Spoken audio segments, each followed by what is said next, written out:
got the Twitch up, and it Oh, played we're me a live. long ad. Oh, Oh, hello, oh. we're live. How's Uh, it going? um, yes. On the note of long advertisements, we are live. Um, Hello and welcome to the Talking Trubbish stream, and this is my good colleague and co-host Kirsty. How are you? I'm good. I'm good. Um, all the better for not having to watch that long ass fucking advert anymore. I'll tell you that. What? Now that Twitch is finally playing for me. I like that. I like that Yeah. indeed. How are you, mate? How are I'm you? I'm good. On the note of long ass adverts, Hot Storm Productions. This Twitch channel is obviously sold out. Has gone. How can we play the longest adverts in existence in order to get that dollar of which do you know what I genuinely like. I had not planned this, but I was like, I'm going to wear my flat cap today, and I feel like me talking about dollar whilst wearing a flat cap and capitalism shows my working class status more so than I would Yeah. like it to. I don't. On that note, I feel like I'm already about to sidetrack. This is an episode that I've said to Kirsty. Do you know what? We're both really busy. Let's hope that we don't sidetrack. And I've already thought of a sidetrack before we've even got to the intro. Is there any Pokemon characters that wear a flat cap? I don't think so. I don't think there are many that like I'm sure there are a bunch of people that wear similar-ish hats to a flat cap, but nothing that's quite explicitly uh a flat cap, I don't think. Well, there we go. Gen 10. We need to make it happen. I feel like if there was, it would have been in Sword and Shield, which is obviously based on England. There might be like an NPC in a flat cap. Mm, I feel like there was a butlery one, maybe, that had a flat cap, well, but I don't know. I mean, well, no, I don't. It's like you get them like flat cap. You can get as a to customize your character. It's not a flat cap as such, but it's one of those like flat caps that are flat at the front, but then still have the poofy back. I don't know what they're called, well. but like they're usually next to the flat caps in the shop. Gen 4 protagonist wore a beret, and for years I've wore flat caps and was like, I'm basically wearing a beret. And anyone who claims that this is not a beret, it's like there's no real difference, is it, apart from this bit. Um, and Well, it depends because like flat caps have like a range. You get like some quite soft, floppy ones, but you get some quite stiff ones that are unmistakably flat. well, what would we class this as? Because this does have a like it's got a bit there, but it is otherwise flat, like floppy. Oh, I don't think I'm close enough to be able to tell.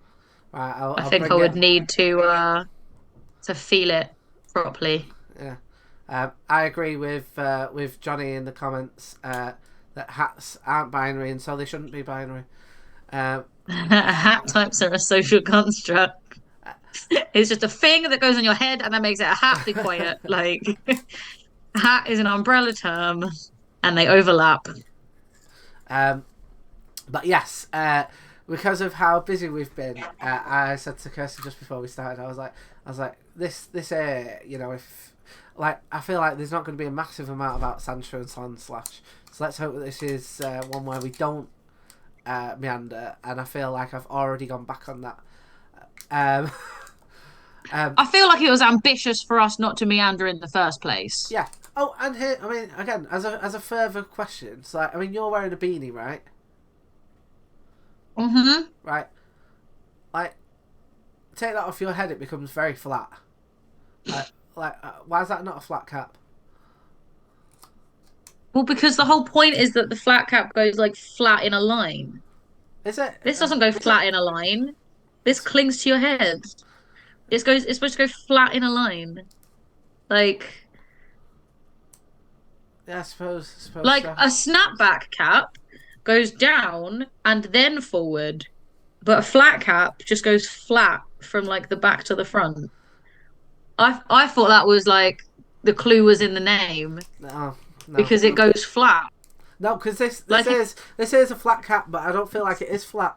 I feel like it is very much curved. Or is it because well, maybe it's a beret masquerading as a flat cap. Well, that's what I feel all flat caps are. All flat caps are berets in denial.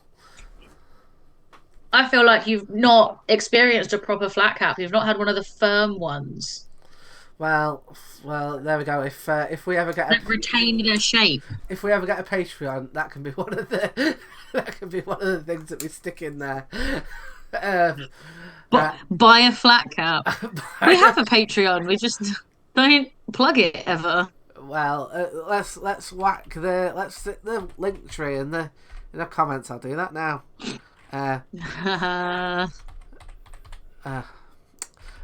But anyway, what cool stuff have you been up to? Just shitloads of admin, mate, if I'm honest with you. Because there are lots of cool things coming up. But nothing's happened yet.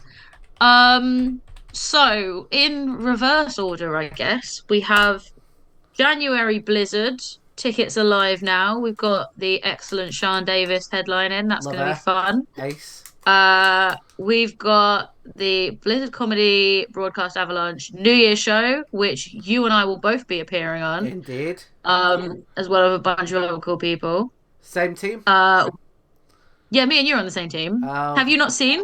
No, You should have seen. I have. Just couldn't remember. That means that stream will be at least 2.5 hours longer than normal, for which I apologize. Yeah, it's going to be very chaotic. I can't wait.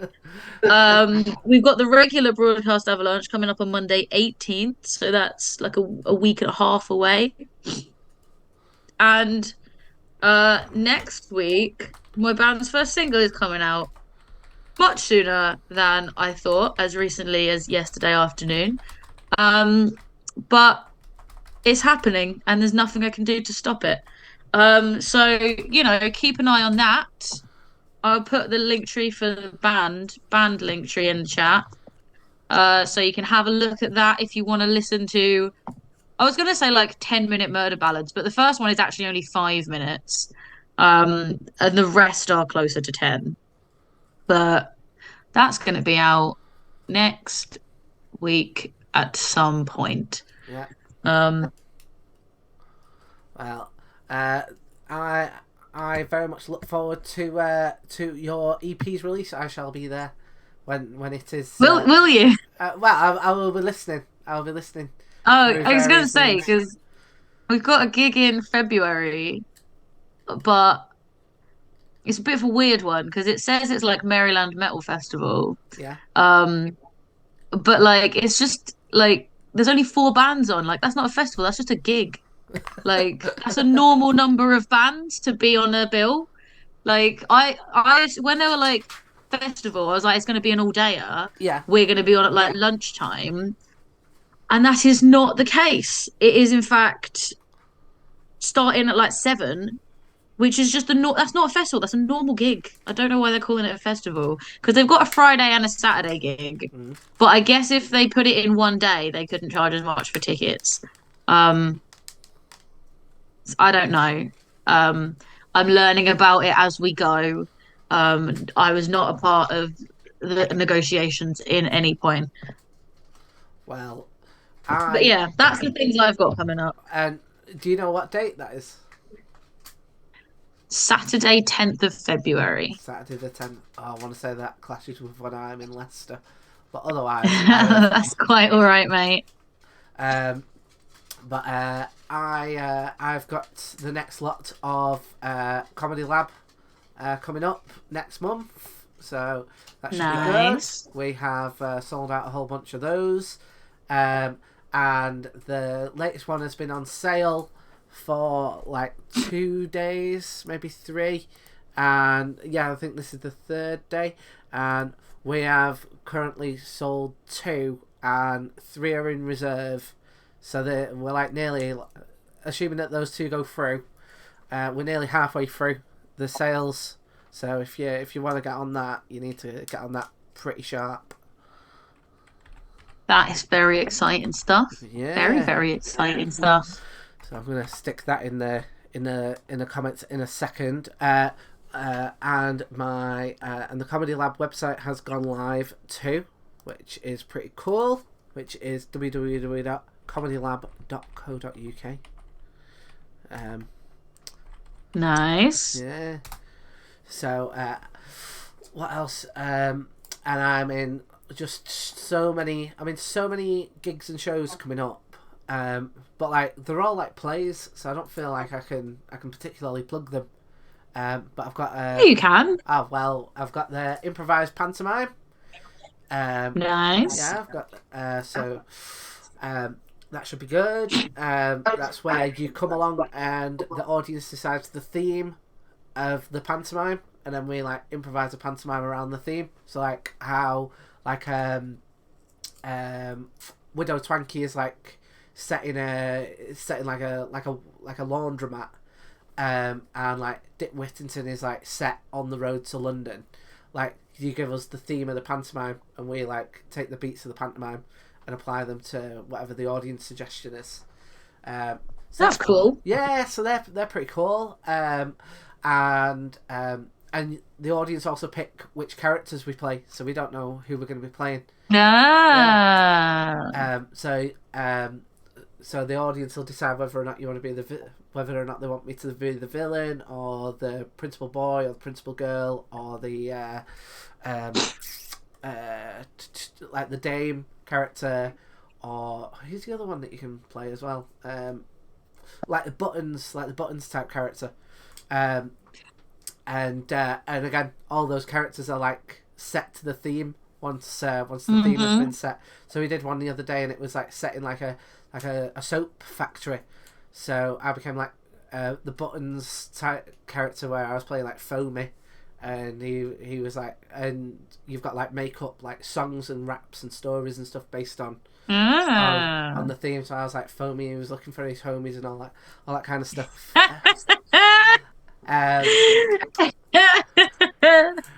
So that's on in Manchester coming up. I'm also playing The Grinch. I'm playing that down in Stoke, which some people might say, "Oh, that's quite a good role for you, Tom, as you are miserable." So I'm doing that. I'm in a murder mystery on tomorrow night. So that should be pretty good. Where's that? That's in Bristol. That I think I want to say that might be sold out. That and they're pretty cool. They're for Murder Mystery Productions that I do them through. And what that is you do the play. Have you ever been to a murder mystery? Yeah. Yeah. Yeah.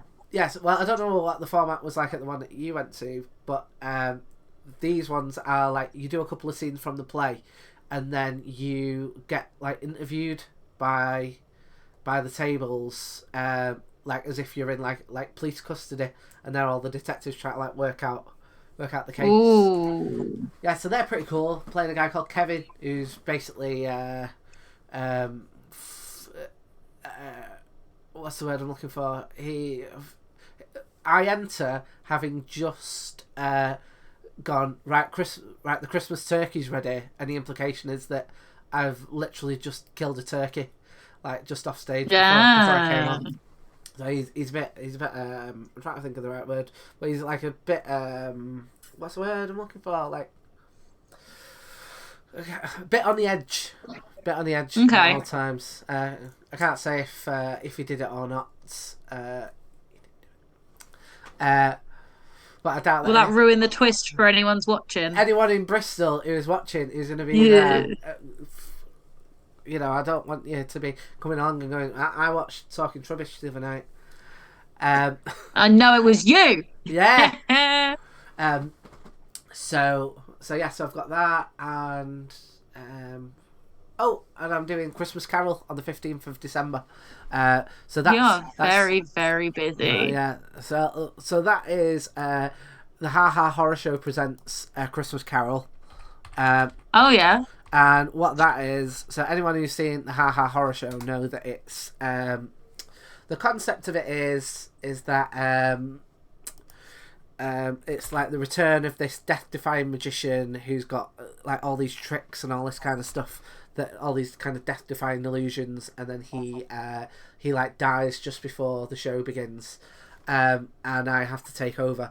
And it's a similar kind of concept in that the actor who's playing Scrooge never turns up. So who's learned all the role of Bob Cratchit, have to make the show come together because we're from the north and they're not getting their money back. So that sounds hilarious. Yeah, do you know what? I think that's going to be a pretty good one. So if anyone fancies that, that's currently on sale Fiverr with tickets 2 for 1 at the minute. So get on that. And again, we're currently on that one. So it's a 50-seater venue. We've still got how many days? We've got 9 days left, and we're like about to hit kind of like half capacity across various ticket websites. So if you fancy that, like, make sure you get your tickets on soon. But on the note of us being very busy, should we get on with the Sandshrew episode? I think we should, yes. That sounds like a smart plan, given we're 20 minutes in and we've not said anything about Pokemon yet. Do you know what? We managed to link it to flat caps, so I feel like we've tenuously. To answer the question in the chat, mine's like the nerd stroke scientist character, and that's the one that I decided to go for the avatar when Kirsty designed the overlays. So these ones are all these are Gen 1 sprites. Yeah. The plan, spoiler, is when we get to Gen 2 to have like a Gen 2 background and Gen 2 sprites, so update it. Although that's looking like it's going to be about 3 years away. So technically, Johnny, mine's not Faulkner because Faulkner wasn't in Generation 1. But it is the Birdkeeper sprite, which I picked because if I was gonna do a type-based team, it would be flying type because Crobat is my go-to partner Pokemon. And I feel like it was just like purely coincidental that the Gen 1 Birdkeeper had a sick mohawk, so I felt like that also married up quite nicely with what I was going for. Yeah, mine is similar in that it's just a coincidence that the scientist character looks like an angry little incel. So I was like, it lines up so well. So do you want to do your image or shall I do mine? You can go. Okie doke. So go on. Let's see what you got. Well, I mentioned to Kirsty before the stream that I had this prediction that I feel like we would have potentially done the same thing this month. So let's see if I was correct. I went with, I think, the most iconic Sandshrew in the series, which is one from the anime from a character called AJ. The BDSM Sandshrew. Yeah. I was thinking about sticking a little ball gag in its mouth, right? Yeah. But I thought no, I'll keep it PG. But yeah, it was either this where they're doing the weights, or when they kind of jump into the water. So I decided to do both. So that's what I decided to do for that one. What about? I was gonna say, if you'd done it jumping into the water, that would have been like a bit of a cop out because that's just, it's all curled up into a perfect sphere. When it's jumping in the water, you just drawn a circle. What, me take the easy route out? Never. So I thought about doing that because I do feel like that is one of the most memorable Sandshrew in the series. But I actually went instead with the one from the opening credits, leaping out of the ground. Then I am surprised because that was the one that I thought that we would have the same one on. Um, Very So cool. I did consider it. I guess we both considered the two same options and then went in opposite directions, which is pretty cool. Yeah. Um, Well, okay, well, I'll tell you what, I shall show my Sandslash next. mhm. So what I went with for this was, and again, I'd considered doing, because the Alolan form, I actually prefer to. It's very cool, isn't it? Oh yeah, I mean, I'll probably mention it in the episode. I think Ice type is like one of the coolest looking of the types, and I was considering doing Kanto Sandslash with Alolan Sandslash, but I felt like you've done that so many times. I felt like it would have just been kind of subconsciously copying. So I went with this one, which is based. So this is based off of the TCG. Yeah. Where it's like underground and kind of mid attack. But what I did was I put in this little thought bubble where it's thinking of an ice cube, as if to be like, oh, I am aware that Alolan Sandslash is a little bit cooler than me. Okay. So I did think about doing like the Alolan Sandslash, Kanto Sandslash, like like in some kind of situation together. But then I thought I've done that a lot. And there are only so many situations you can put the two Pokemon in if there's not like a nice gimmick. So instead, I stuck with the Kanto Sandslash, and I figured if my Sandshrew is jumping out of the ground, I'm gonna do my Sandslash diving into the ground. Oh, so cool! Good. You have, as always, exceeded my expectations and subverted them amazingly. Thank you very much. But on that note, should we go into the actual episode? Let's do it. Let's do it. Let's talk about Sandshrew. Boom, let's do it. Okie doke. So, do you have any memories of Sandshrew? Did you have one?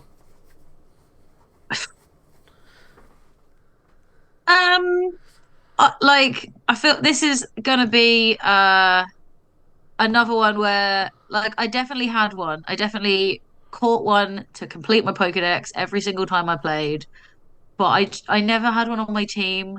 Like there were too many water and grass types everywhere that I felt like just a single ground type didn't feel particularly valuable on my team.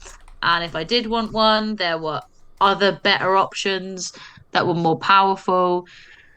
So, like, I don't have a lot of, yeah, memories of like using one particularly frequently, if I'm honest with you.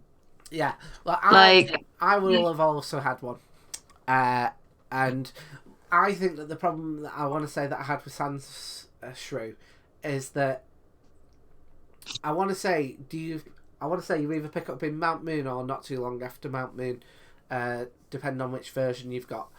And by then, I had gotten a whole bunch of like ground and rock types that it just. I felt like it was too cute at that point for me to take it on board. Okay. It Like, is quite cute, yeah. yeah, it is. It's pretty cute, and I remember one of my kind of memories for Sandshrew is that so I never knew it was based on a pangolin until years later. Hmm. Because I didn't know that pangolins existed, and then when I saw one in real life, I was like, that's a real life Sandshrew. And maybe if I'd known that there was one, like a real life one, I might have been more keen to take it on. But yeah, I feel like I probably overlooked it because of the way it looks and coming into it by about the point that I'm getting my Charmeleons, my Ivysaurs, my if I've got Jigglypuff, it's probably turned into a Wigglytuff by this point. I feel like that is like because don't get me wrong, right? Sandslash is a sick design, absolutely amazing. Yeah. And I think if I'd have come across Sandslash, and Sandshrew was on its own, I'd have probably used Sandslash and gone, oh, this looks pretty sick. This kind of like razor blade hedgehog type thing. But it being this first stage to something that looks cool that I didn't even know that it would eventually turn into. I don't feel like I had a particular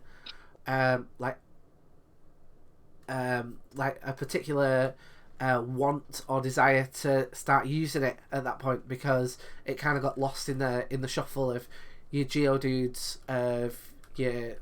I mean, I know you're not picked up like Diglett at this point, but there's the potential you could have picked up an Onyx, and so I think Sandshrew is quite overlooked as far as I'm concerned. Yeah.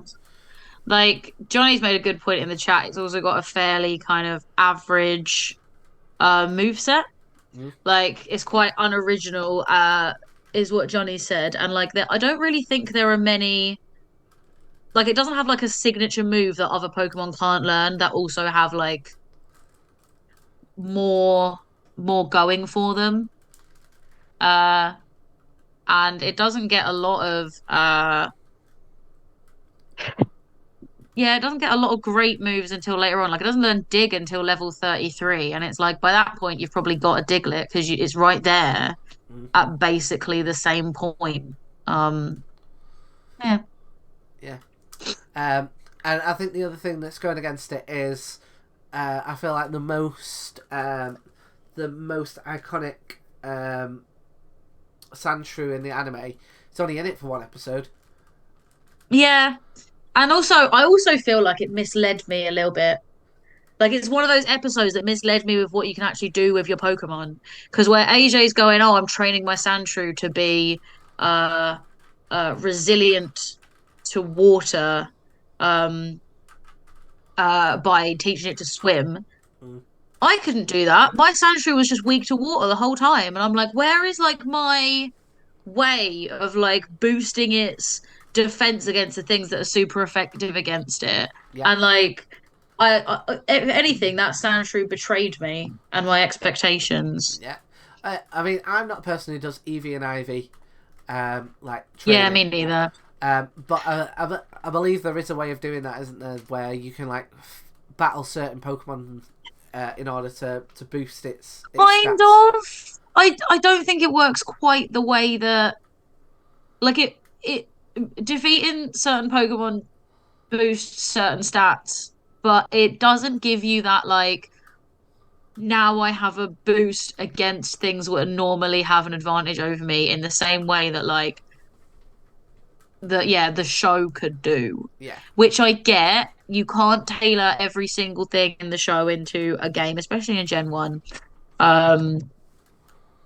But yeah, it did kind of feel like that's what made AJ Sandshrew special, and mine can never be that. Yeah. You know what I mean? Yeah. I mean, and it is quite a cool. It is like I remember that episode. The whole don't go sending it into water because you're gonna really damage it. Like such a cool concept of an episode. And maybe one of the first instances of the anime like majorly diverted. Well, I'll tell a lie. The way that Pikachu defeats Brock could never happen. could never happen. Like because like I would love if they made a Pokemon game. Doesn't even have to be like a main series game necessarily. But if they made one that did lean into those elements that felt so much more personal about the show. I don't know if they ever will. I reckon they've had ample opportunity to continue to not do so. Yeah. Yeah. Well, make it like Hitman, where it's like go around the gym, fuck with the sprinkler system. And I mean, you made reference to it in my drawing. It is definitely wearing like It's definitely Bondage coloured. gear. Yeah, Yeah, yeah, it definitely yeah. says And about like, AJ, like what he's and into. also like he's like whipping them as well, and he's like, "I'm doing it because I love you," and it's just like the end of that episode. The message is that he does love his Pokemon and he wants the best out of them, and then it's um like so the message has to be that they're into it Yeah, and not that it's abuse. yeah, So what other conclusion am I to draw yeah, other than AJ went out and found the kinkiest Pokemon to have on his team? yeah. CNC confirmed in the Yeah. Pokemon universe. The safe word is your own name, but you must say it like. Oh dear. Oh dear. Yeah. So I feel like that's two of the things that Sandshrew's got going against it. But I do think it is a like when I was younger, I don't feel like I necessarily appreciated its design as much as I do now. I'm older. Yeah.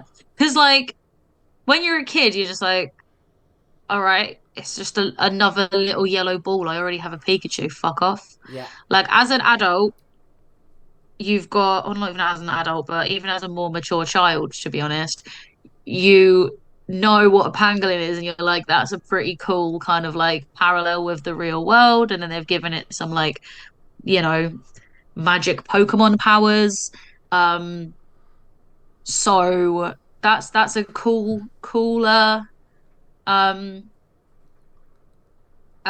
adaptation from the real world, and also it makes logical sense in terms of what its evolution is going to be. Like it makes sense that it's the cute little one, and it's like, I mean, I don't know if you noticed in my drawings that I leaned into how fat the Gen 1 Pokemon were again, because Sandshrew is famously a round baby. yeah, So I think it makes sense that it's cute, and even though Sandslash is still quite a chunky Pokemon. It's a bit leaner with its like longer claws and its like spines to give it that kind of shape. yeah, Um, other than just circle. But like I no, I appreciate Sandshrews design more as a grown up than I did as a kid. I think it did kind of blend blend into the background a little bit. yeah. Totally. Like I could see Sandshrew being a much more used Pokemon if like Nidoran it came in at you could find it in like like Route 3. Yeah, but that's the thing. Like you've already got Nidoran there to be a ground type. Yeah, I think that's another thing that puts Sandshrew on the back foot. Like by the time you meet Sandshrew, you've already picked up a Nidoran, which does like a bunch of ground type moves as well as poison moves. So it's got that kind of like additional coverage in your team. Um, you don't really need a Sandshrew. Like like you were talking about the ice type ones being better and cooler when they were finally introduced. And like I realized they um didn't have ice type Sandshrew at the time. But like I think giving it that alternate typing did make Sandshrew like something more like what you want to use yeah, than like another ground type in a generation that honestly had a fair amount of ground types. yeah, yeah. Well, I mean, we know that the typings got added quite late, and they seem to, it's like the old Oprah Winfrey meme, isn't it? And you get a ground type, and you get a ground type. Yeah. It's like, is there any real reason for Nidoran to be a ground type? Is there any like? It makes more sense for Sandshrew to be a ground type, but still, it's. I want to say it's like probably one of the more common of the types, at least in Gen 1. After maybe like water and like I don't know, maybe like grass and bug. And I know, Especially in the Gen 1 remakes where a lot of the rock types got a ground type as a secondary type. So there were even more ground types. And and maybe I imagine that they did that at that point to um, combat how overpowered like Pikachu and the electric types became. But Yeah. yeah, it's like because that's one of the main things that people know in it. Ground type, like you can't attack it with electric type. So, but yeah, I feel like Sandshrew feels like it should have been introduced in like pre-Pewter City somewhere.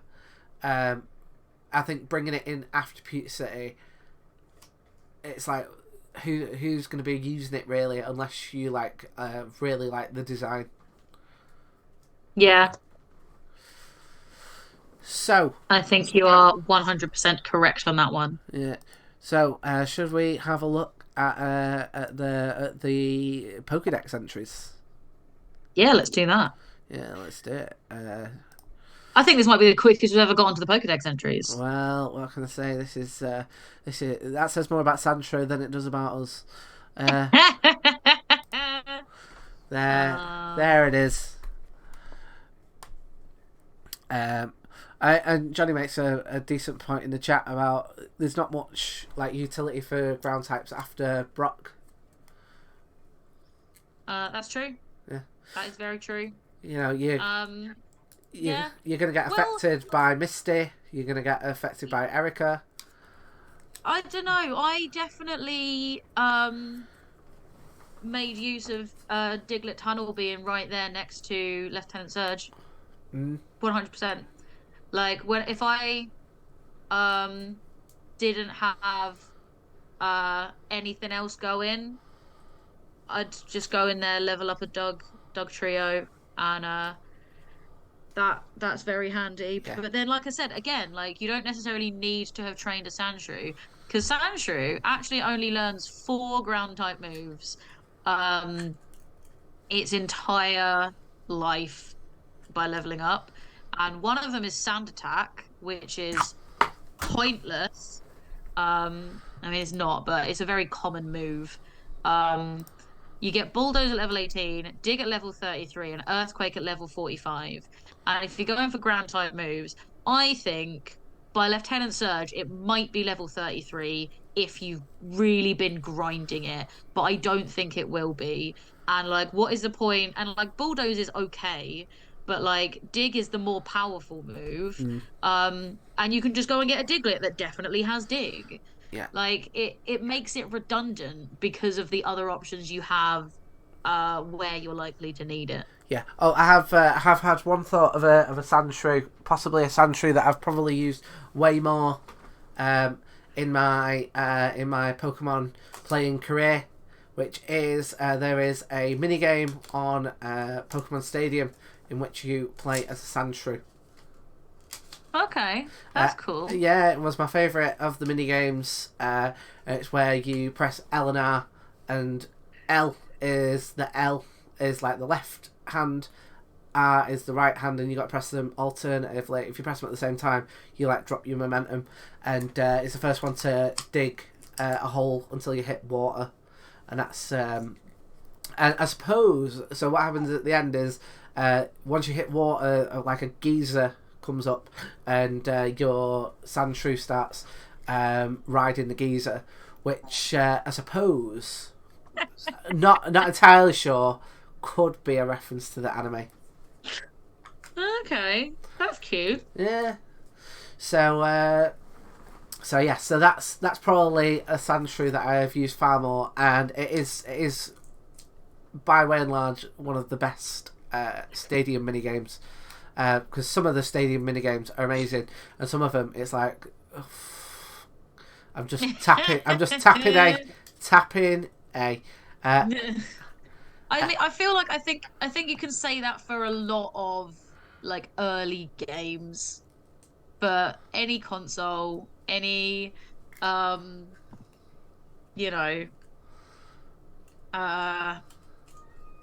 company, any development studio.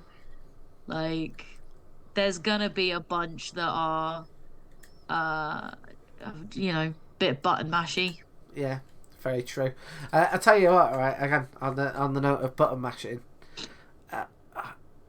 I don't know if so. I streamed Tekken on this channel not too long ago, and I was having to do loads of stuff, and it got to the point I consider myself very, very good at Tekken, and it got to one point where I was literally just like, and I was playing this online as well, no less. I was streaming it and online, and I was literally like, and I was like, this just highlights how unfair the gaming world is sometimes. It was not the first one to answer Johnny in the comments. It was actually, I think, Tekken 6. But should we go into the dex entries? Let's do it. Let's get on with the dex entries. Right, here we go. Right, so we've got here red and green has been reused in Fire Red, so we got that to look forward to. Red and blue use the same entry, which I think is a sign of it or being overlooked even in the, even as early as Gen 1. Yeah. Burrows deep in underground in arid, you don't come across that word very often, locations or far from water. It only emerges to hunt for food. So that must be... Maybe that's what the digging for geezers was.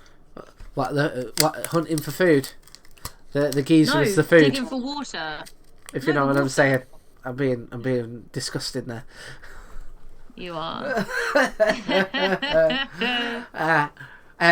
But yeah, that feels like that came in after they came up with the typing.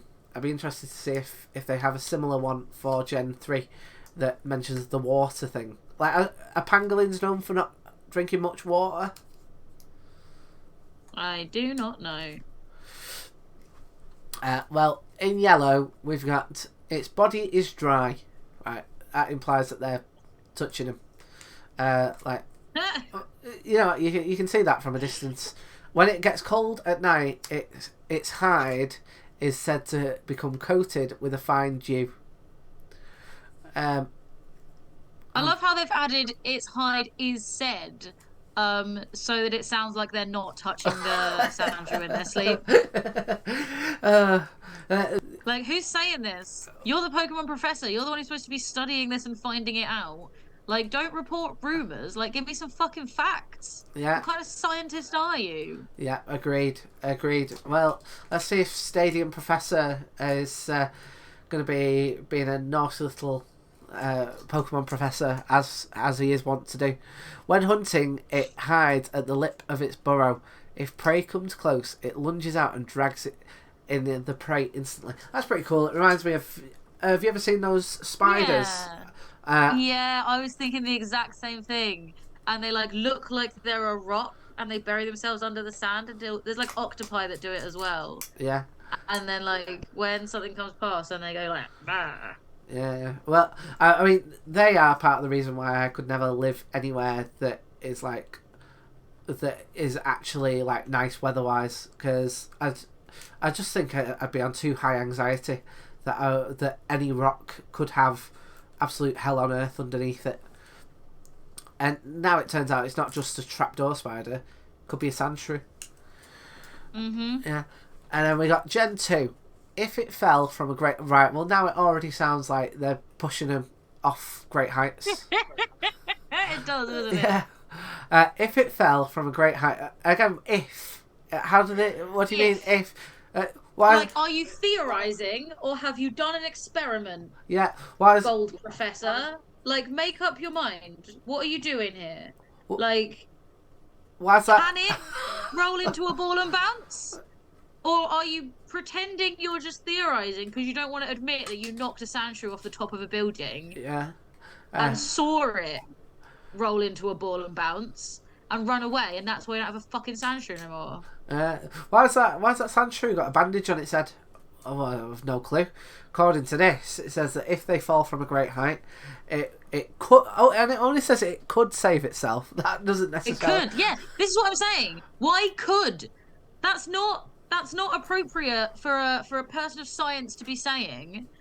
You should be give me something definitive to work with. Are you guessing that it could do that?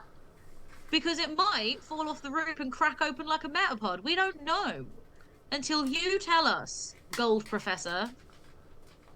Well, I think that this obvious maltreatment of sandshrews only seems to get worse. Disliking water. How do you know it dislikes water? That sounds like you've been spraying them with a water bottle, or doing what AJ did. Yeah, it lives in deep burrows in arid areas. It can roll itself instantly into a ball. I bet it does when fucking Gold and Silver Professor turn up. These like creepy ass professors touching it in its sleep, dropping it off buildings. Like, of course it's gonna run the fuck away. It's gonna like splash sand in your face and roll into a ball and disappear. Yeah, they've Metapod was 12, wasn't it? If I'm right, Metapod was something like oh, that. was it 11? I think Metapod was 11. They managed to go 16 Pokemon before going, I'm getting bored now. I'm gonna have to start dropping these off buildings, throwing water at them. Pass me that fucking Sandshrew. Crystal. It prefers dry, sandy places because it uses the sand to protect itself when threatened. Again, that sounds to me like Sandshrews have been throwing footloads of sand. Yeah. Sandshrew is a little shitty kid that no one wants to play with because it like can't behave in the sand pit. Yeah, and then Stadium Professor 2 is going with the same thing. If it fell from a great height, again, this just sounds like they did that again. Why did we need that twice? Yeah. Why did we need that twice? What are we classing as a great height? Again, this is what I'm saying. It's vague. It's not definitive. It's not giving me any information. I think you've just guessed. Yeah, just going. Oh fuck it. Just Stadium Professor. Why are you going up to the roof of the lab? Why have you got that Sandshrew under your lab coat? Give it here.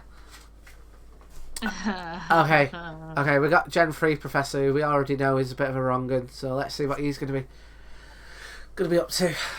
Sandshrew's body is configured to absorb water without waste. Does that make him sound like a camel? Yeah. Like part pangolin, part camel. Yeah. Maybe that's the reason why it is so such a wide boy. So it is able to absorb the water, enabling it to survive in an arid desert. This Pokemon curls up to protect itself from its enemies. So now I'm thinking of it as like a big squishy water balloon with like a crust. Yeah. I'm thinking to myself, like, who are its enemies? Its enemies sound like fucking Pokemon professors. Like, yeah. Like, what do you mean? What do you mean its enemies? Well, look at that. When I go close, it curls up into a ball. Why isn't that every time you go near it, Pokemon Professor, it's curling up? Well, you got to make sure, haven't you? You got to drop it off car parks. You got to drop it off the roof. Sandshrew has a very dry hide that is extremely tough. The Pokemon can roll into a ball that repels any attack. Again, like baseball bat, knuckle dusters. Yeah, like what attacks do you throw at this Sandshrew? Yeah. And also, I feel like being like can repel any attack. Like, can it? Yeah. That sounds really overpowered for such an early stage Pokemon. Like, it's a first evolution. You catch it quite early on in the game-ish. And it's like, if it can repel any attack, why would anyone have any other Pokemon apart from a Sandshrew? And every Pokemon battle would be like that Mario Party game where they're all in little balls and they have to knock each other off the thing. Yeah, that could be it. You know, like in Smash Brothers when you've got like smash that like the punching bag off the stand, but you just do it with a Pokemon Professor and a Sandshrew. But the thing that I am noticing is it does not mention any other Pokemon. So we can only assume that this is Pokemon professors that are doing these attacks Yeah. that it considers It's like its enemy. what are these enemies that's chasing it? Is it other Sandshrew? No, Is it I don't know. I Don't think know. I think it's Oak and his assistant. Um, It's the creepy professors. Yeah. yeah. So we've got Fire Red and Leaf Green. Let's see what this. I'll tell you what is interesting. So Fire Red and Leaf Green have got their own entries, and Red and Blue only got one. So it burrows and lives underground if threatened, curls into a ball for protection, and burrows deep underground in arid locations. It only emerges to hunt for food. Again, it'd be nice if they kind of were more specific about what it's hunting, because other ones it'll be like, oh, and it looks for Caterpie, but and these ones we've had before, so I guess they were like, yeah, put Sandshrew back in the back. Doesn't matter anymore. So we got Gen 4 to protect itself from attackers. It curls up into a ball, and it lives in arid regions with minimal rainfall. I mean, that's nice. It does imply that Kanto has not got much rainfall. Yeah, because like it's not that far. No. From like it's not that far from water. Like it's in Mount Moon, which is like right there next to Cerulean City, which has a lot of water. Yeah. And I mean, I can't remember if there's any of the towns that have rainfall in them, you know, in the remakes, but I feel like there's not. Yeah. Again, we got Heart Gold, Soul Silver. We've got as a repeat, which is understandable because they are remakes. And then we've got Gen 5 to protect itself from attackers. It curls up into a ball. It lives in arid regions. Again, we've had that. Let's see what Gen 6 has got. Burrows and lives underground if threatened. We've got that. I think we've had all of these. Yeah, it's feeling like Omega Ruby and Alpha Sapphire are the longer ones, but they are still the same longer ones from Ruby and Sapphire. Yeah, it does feel like an overlooked Pokemon. So let's. I felt we're getting very half-assed Pokedex entries here. Yeah, and I feel like these are potentially some of the most half-assed. Like we're only just past Pikachu, the main mascot for the series, and already it's looking like they're getting real lazy. Yeah. What does that say for the next 1,000? We can phone this one in. Yeah. Well, let's see if Gen 7 Professor brings it back. Well, Gen 7 kind of has to, because that's where we get a Alolan Sandshrew. Yeah, that's true. That is true. I hadn't even considered that. Well, let's see what they've got. I think we're getting some new ones as well for Kanto Sandshrew. So Sun it can roll its body into a ball. It moves through desert by rolling at high speeds, which I think isn't one we have. We've not had anything about how fast it is before. Yeah. Can it learn rollout? Yes, it can learn rollout. Well, I think it very much makes sense for it. I would be offended personally if it couldn't learn rollout. And we've also got it usually makes its home in deserts and arid zones where rain does not fall. It digs holes to catch bug type Pokemon. So now we know what its diet is finally after 7 generations. Finally, someone putting their fucking finger out. Yeah. Gen 7 Professor went, do you know what? Let's stop absolutely twatting these Pokemon and just watch them for a bit. See what's going on in their lives. Just observe them like scientists are supposed to do. Ultra Sun it lives in an area of limited rainfall. When danger approaches, it curls up into a ball to protect its soft stomach, which again is additional information. Nothing has said anything about its soft stomach so far, and I think supports my water balloon theory. Yeah, it's making me feel a bit armadillo-like. I quite like Ultra Moon's one, which gives us probably the most unique entry I've had so far. When its skin gets wrinkled from moisture, it heads for a volcano. It lies flat on a spot with a lot of geothermal heat and dries itself out. That's cool. Yeah. That sounds like a really cool addition to like Sandshrew's day-to-day life in the wild. I Yeah. get why we didn't have that in Gen 1 because I don't think there were any volcanoes in Gen 1. Well, apart from Cinnabar Island where it doesn't appear and you don't actually get to go up the volcano, it's just said to be there. Yeah. Um, but that's quite cool. I like that. Yeah. Do you think Let's that Go Pikachu that's and Eevee is another boring one. yeah? Do you think that that Ultra Moon one's to do with the fact that it's meant to be Hawaii? Yeah, Yeah. yeah. That wouldn't surprise me at all. But then we finally get to Alolan Sandshrew. Yeah.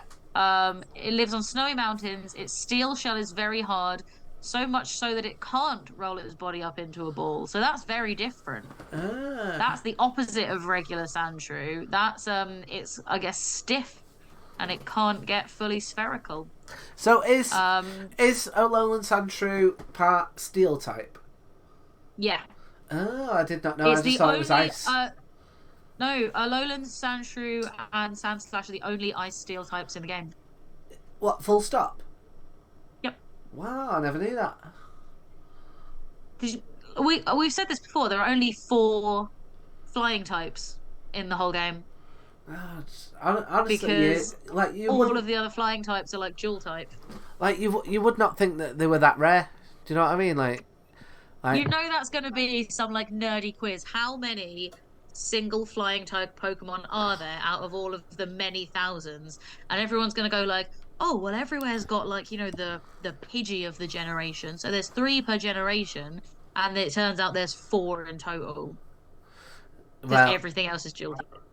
I went on a pub quiz last week, and I turned up midway through the quiz, and Did you miss the Pokemon round? I think that they would have done much better if I'd not turned up. To be honest, I uh, actually won a pub quiz recently. uh, By recently, I mean a couple of weeks ago now. But yeah, me and some mates went we tried a new pub quiz because it's one we haven't done before, but still convenient location, and we won. And I was very pleased. We won a £50 bar tab and we did a bunch of shots. oh, lovely, lovely, lovely, and did they have? Was it like a general quiz, or was it specific? Yeah. It's just like general knowledge. They had like, rounds, they had like music round and shit, Yeah. but yeah, it was just very general. Ah, All right. Moon has another one for Alolan Sandshrew that I quite like. yeah. As far as an ancient tradition of Alolan festivals still carried on to this day is a competition to slide Sandshrew across the ice as far as you can. I think that sounds fun. Why was that not a mini game? Why was that not one of your island trials? Um, I'm Why was there not a bit where you're going up a mountain and um why was there not a bit where you're going up a mountain and you have to avoid Sandshrew being thrown at you? I think Would that be Sandshrew fucking have had enough people throwing them off buildings that they could avoid one mini game. I bet you they were like no, no, no. We've had six previous generations of being thrown places we didn't want to be. We will skip out on this mini game. Um, So yeah, so Ultra Sun has, after fleeing a volcanic eruption, it ends up moving to an area of snowy mountains. Its ice shell is as hard as steel. So I like that. So that's got like the extended, the real world evolution from Sandshrew to Sandshrew, and it's got the relationship between the two in there. I think that's pretty cool. yeah, Um, and Ultra Moon has the skin on its back is as hard as steel. Predators go after its soft belly, so it clings to the ground desperately, which again I think is quite cute because like it also ties into the way the ground type Sandshrew can curl into a ball and protect its belly, but this one can't curl into a ball, as we found in Sun. So it needs to find something else and hasn't quite developed a defense mechanism for its belly yet. yeah, I feel like Alolan Sandslash should have like a third evolution at some point where it's developed some like armor across its belly, yeah, like a bit like Rhyperior, but an ice type hedgehog. yeah. Or just see if AJ's got any more S&M equipment But yeah, no, I like the fact that that it almost links, doesn't it, of the whole Ultra Sun's one of it ended up on an area of snowy mountains and a volcanic eruption, and you've got here Ultra Moon when its skin gets wrinkled, it heads for a volcano. It's like okay, well these probably started off as Kanto, Sandshrews, and then eventually adapted. And yeah, I think that's I feel like Yeah, that's the first you can time see we've the seen. relationship between them. Yeah, I feel like we've not seen that before. Well, we did have like Alolan Raichu talking about how its pancake diet is what caused it to develop psychic powers. So like when they make like regional variants, they're pretty good at kind of like hinting at why, even if it's not like very explicit, because obviously it's got to be condensed into like a sentence or two. Yeah. I quite like the Let's Go Pikachu and Eevee one for Alolan Sandshrew. Its ice-covered body lets it slide across the ground with bullet-like speed, sending its enemies flying when it hits them. And now I want to do like Sandshrew bowling. Oh, mate, I reckon that'd be a good little mini game. I reckon Stadium Professor's got you covered for that. Better do. Better do. Right, what have we got? So no Pokedex entries for Legends Arceus, so it mustn't exist in history. Nah. Skips right to sword. It loves to bathe in the grit of dry, sandy areas. By sand bathing, this Pokemon rids itself of dirt and moisture clinging to its body. I think that marries up with like real world similar animals. Yeah, Yeah. yeah, and I want to say that that's like not too dissimilar to what like reptiles do. Yeah. And I want to say, is a pangolin a reptile? I'm not entirely sure. I don't think so. Uh, Um, I but think it's more like an armadillo than a like a lizard of any kind. yeah, but yeah, I like that. Pretty cool. Pangolins are mammals, they've just got scales. So they've got keratin scales, which is like the stuff that fingernails are made out of. Wow. So Mm. so presumably if they kept on growing, they would kind of look like a Sandslash. I guess that's where the design for Sandslash came from, yeah? Yeah. That makes sense. That's logical. So we've got So for sword, go on. we've got it burrows into the ground to create its nest. If hard stones impede its tunneling, it uses its sharp claws to scatter them and then carries on digging.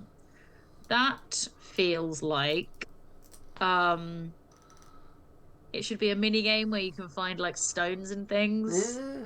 like evolution stones. I feel like that's a mini game waiting to happen. Yeah, but tell you what, that was like one issue that I had with Red and Blue. I, Hmm. I never really understood, even as a kid, why they were so stingy on the moonstones. I think it was to encourage trading.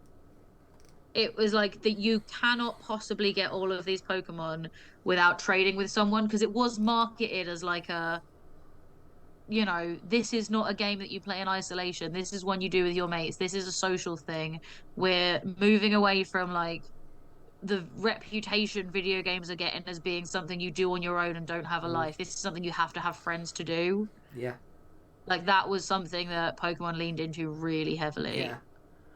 And but also to get you to buy two games. yeah, I was gonna say because all it made me do was buy two games and then trade between myself. Yeah, I did the same. 'Cause- Um, what? Be social? No, thank you. 5-year-old Tom says.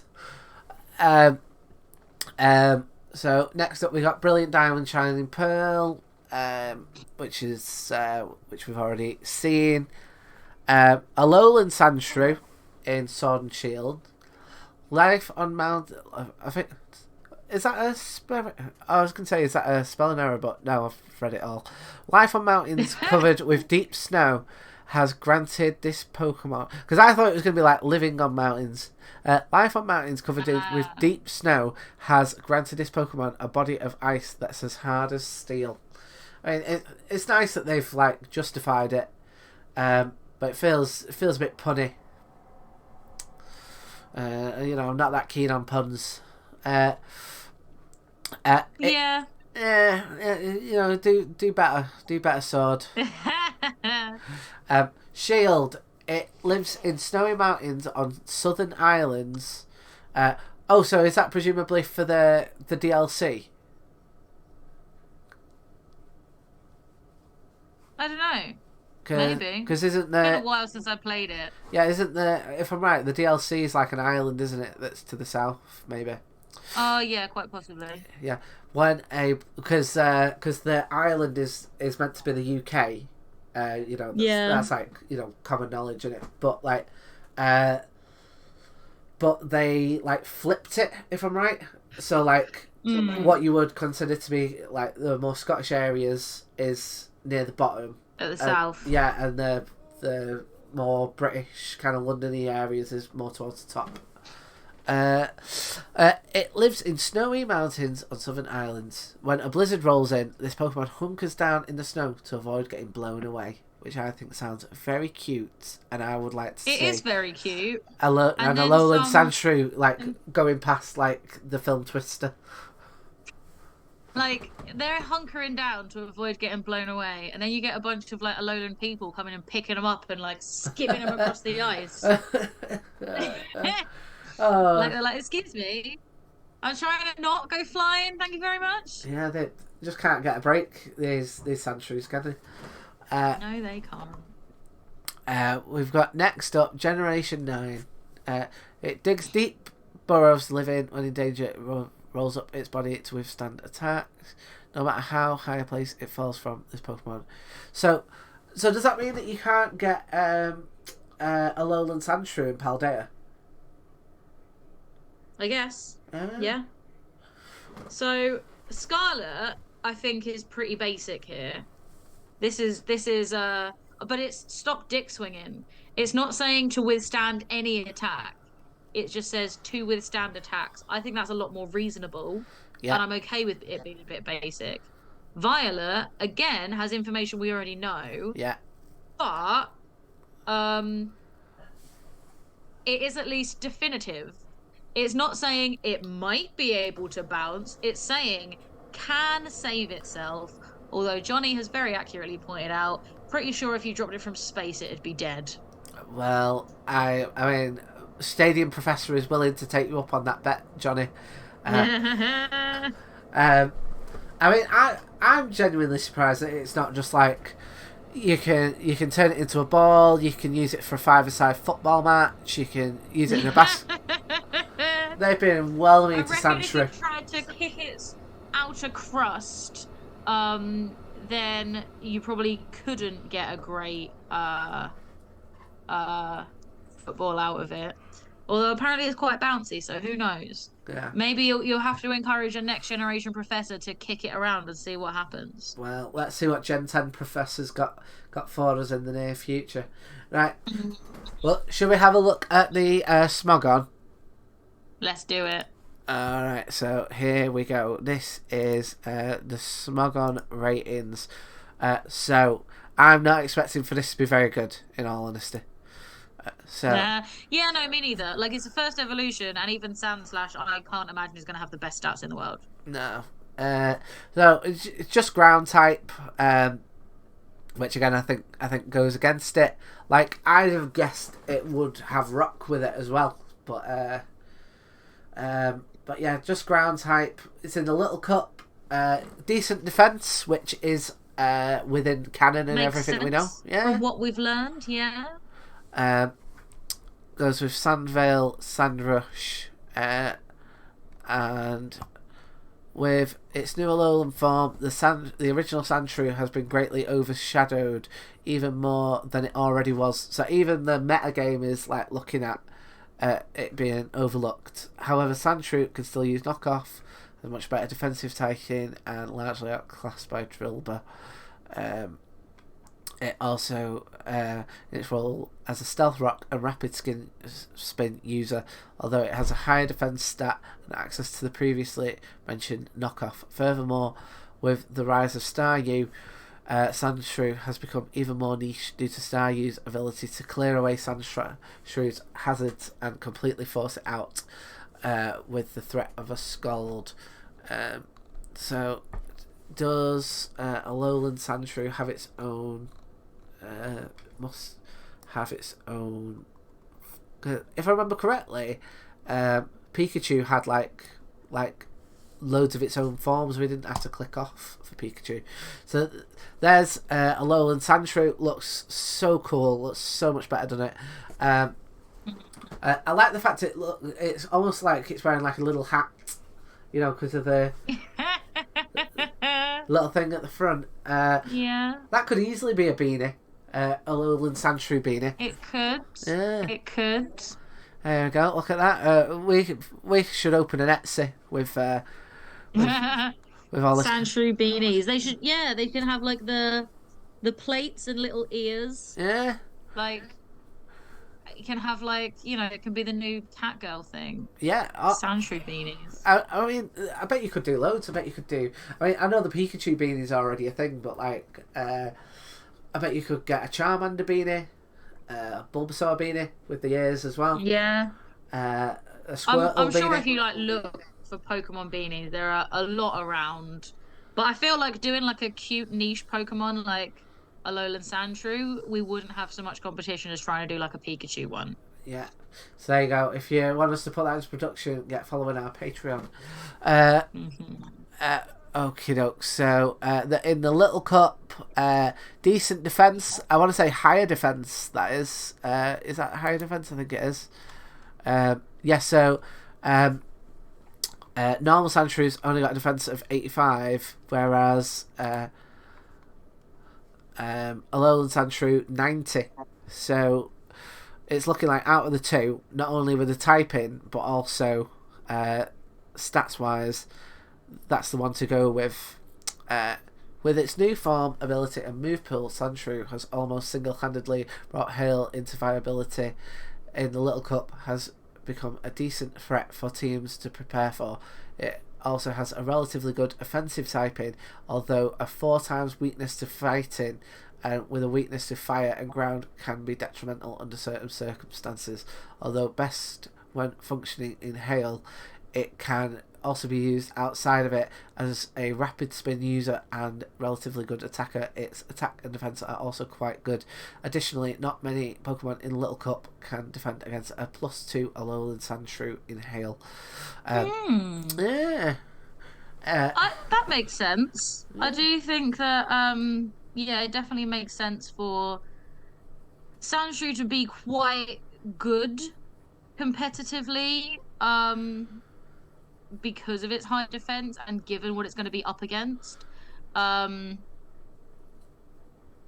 yeah, I think that definitely all makes sense. Yeah, well, that's part of the problem, isn't it? You know, when you go for like dual types, and sometimes you'll be going up against stuff, and you're like, I am absolutely going to get battered here because, like, you know, when you go against those ×4, you know, when you've got stuff like, oh god, like I'm just like, yeah, you know, if you've got like a ground rock type and you're going against a Bulbasaur or something, it's just like, well, you know, all this, I might as well just use this time to just use a revive on something else that's going to be more useful right now.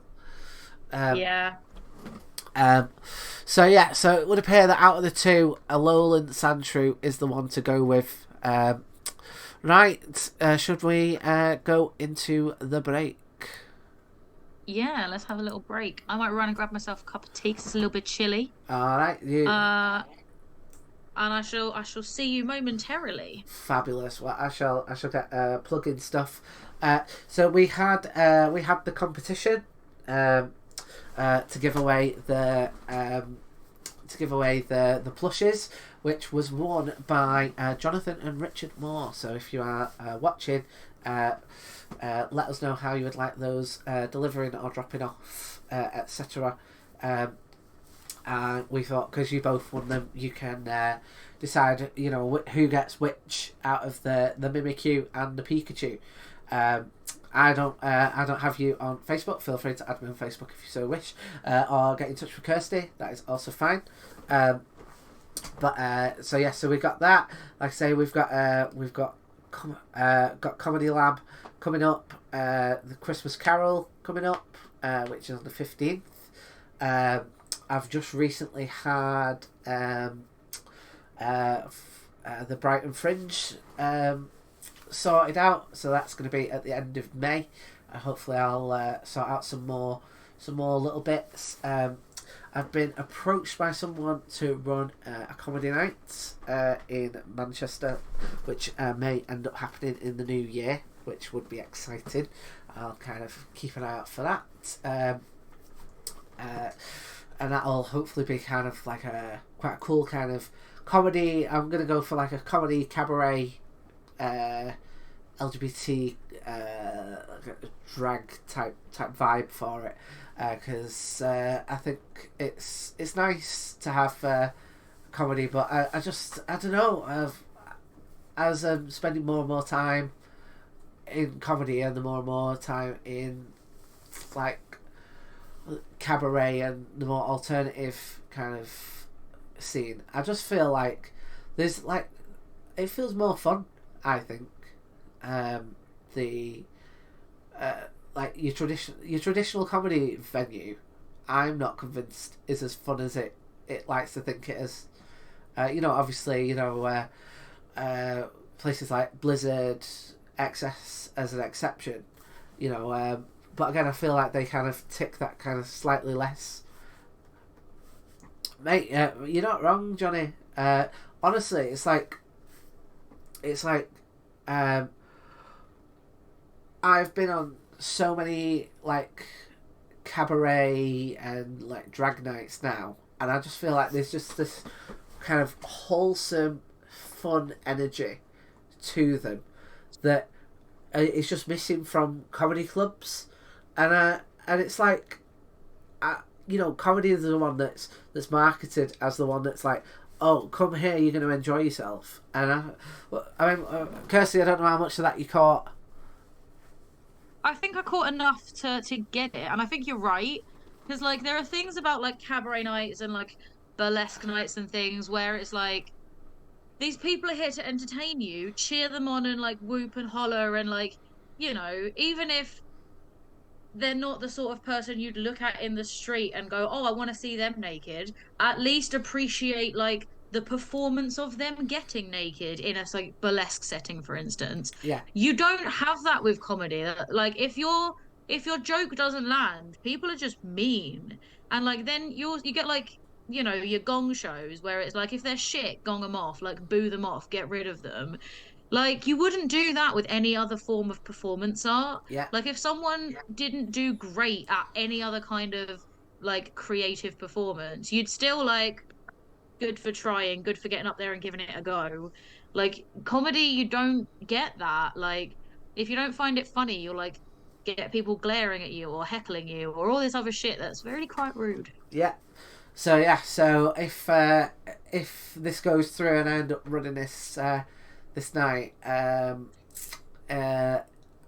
want for it to be that kind of that fun vibe of cabaret burlesque drag comedy that unfortunately I feel if I was to just make it a pure comedy night, like regardless of anything additional, similar to like what kind of Blizzard and XS kind of lean into like being like slightly more alternative, like I feel like if I just do it as like a pure comedy night, irrelevant of kind of, I don't want to say like gimmicks because I don't think that Blizzard or XS is gimmick, but like kind of like a theme as it were.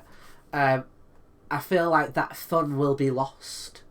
So that's something that if we put it together, I'm going to be actively looking for in terms of that kind of fun, entertaining, kind of cabaret element that unfortunately I feel like comedy is moving away from, and I think that part of it is the way that comedy is advertised, and I think part of it is the attitude that some people, not all people, bring into the comedy venue of being like, go on then, impress me.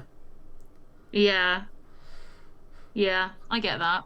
Yeah, Um, yeah, Johnny, you're not wrong. Bar Whatever is really great. It has that good mix.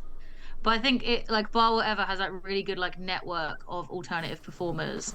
And I also do think that like the way that comedy struggles to break back into that kind of broader creative lineup is that when you've got someone doing like a musical bit that's probably also quite funny, and then like a burlesque bit that's got whatever else going on. Like there's going to be an element of humor to a lot of it because of the like atmosphere of the show. Um, that when someone comes out and they're like just telling jokes without anything else around it, it feels like oh, this is the quiet bit. I can sneak off and get a drink now, compared to like something I've got to pay attention to. I can hear the jokes from the bar. It's fine. yeah, Like it is a massive shift in energy compared to the like more kind of like participatory acts, yeah, you know? yeah. I think part of it as well is that I think that the generally, like I say, it's like you can't say this about all comedy, but it's like hashtag not all comedians. Um, but I think that with like drag burlesque cabaret, I think that it attracts people that like that I think an audience want to lift up and want to empower a lot of times, whereas I feel like a lot of comedy nights, like it happens all the time. Like I'll look at a lineup and I'll be like a poster, and it'll be like it's just four white guys usually. Like obviously Yeah. I'm making gender assumptions there. Like obviously that may not be the case, but like a lot of the time it's for what I assume to be white men on a poster, and it's like those are not people who you know what I mean. Like, do we need to? And I'm saying this as part of the problem. That like they don't need empowering anymore. Do you know what I mean? Like, and do you know what I mean? And it's like, so as a result, it's like I feel like that energy and like wanting to lift people up is not there on your traditional comedy nights. So as a result, I want to kind of like I love. I'm a bit gutted. I mean, big fan of Blizzard and a big fan of this show, Elliot Simpson. Like running like diversity quota and like the kind of like the lineups that they put on. Like I'm so gutted that they do it in Scotland. So as a result, I've never been able to go see. But I'm guessing that is absolutely banging like every single night, and part of that it will be because of the kind of acts that they're attracting and putting on are those kind of acts that I think that people are like, right, these are people not only that they're trying to entertain me, but let's raise them up for hitting this platform. So checking out diversity quota is like on my list, just because I think that it's just gonna be absolutely electric. Yeah. I've got a lot of time for Elliot. He's a good dude. Well, I mean, I don't know if you remember, but they were the one who gave us the name of the podcast. Yes, I do. Yeah. I feel like he's on the New Year's special Blizzard with us. We should find out what his favorite Pokemon is and get him on as our guest, our first guest. So yes. Let's do it. I mean, the last Blizzard that I did, I got chatting with Sam, and they told me how they do the guest stuff. So hopefully everything is all set up to be able to host a guest now. That'd be cool. Yeah. But unfortunately, we have been saying we're going to have a guest. Yeah. Sooner or later. We've had a few people express an interest in being a guest. Yeah. Well, I think I know of at least 2, if not 3 people who are like, Jigglypuff is my favourite Pokemon. So, but I'm not so sure if having a 5-person guest show would be too chaotic. No, I think we should keep it like one guest per show. Yeah. Um, yeah. So there you go. If anyone's listening, get yourself telling us what your You favorite have to Pokemon murder is. everyone else whose favorite Pokemon is Jigglypuff, and then you win a slot as our Jigglypuff guest. Yeah, that's also how you get a slot on my burgeoning comedy night too. Johnny's put in the chat 5 30-year-olds talking about Jigglypuff. Like that is exactly what it will be. Yes, very much. But with the Hunger Games element to it. Everyone's like, no, and then someone's like dressed up as the floor, and they're the one who ultimately wins. That's the only thing I really know about Hunger Games. I've watched it once. But yes, by all means, get in touch about your favourite Pokemon. Do you have anything else that you want to plug, mate? Nah, I did all my plugs. Right, let's... Blizzard music done. Right. Okie doke. So, how was... am I right in saying that the Don Biswas Blizzard was... That was on Monday. So does that mean that you've got the stream of it this Monday coming up? This Monday coming up, that is correct. Fabulous. Well, I shall be there. It'll be good to watch a slick run into time show, which I assume with me not on the bill, it managed. Your silence says more than words. Johnny says, yes, that's right. I'm really intrigued by what Johnny has planned for January, because we've got like 8 acts. Normally we have 4.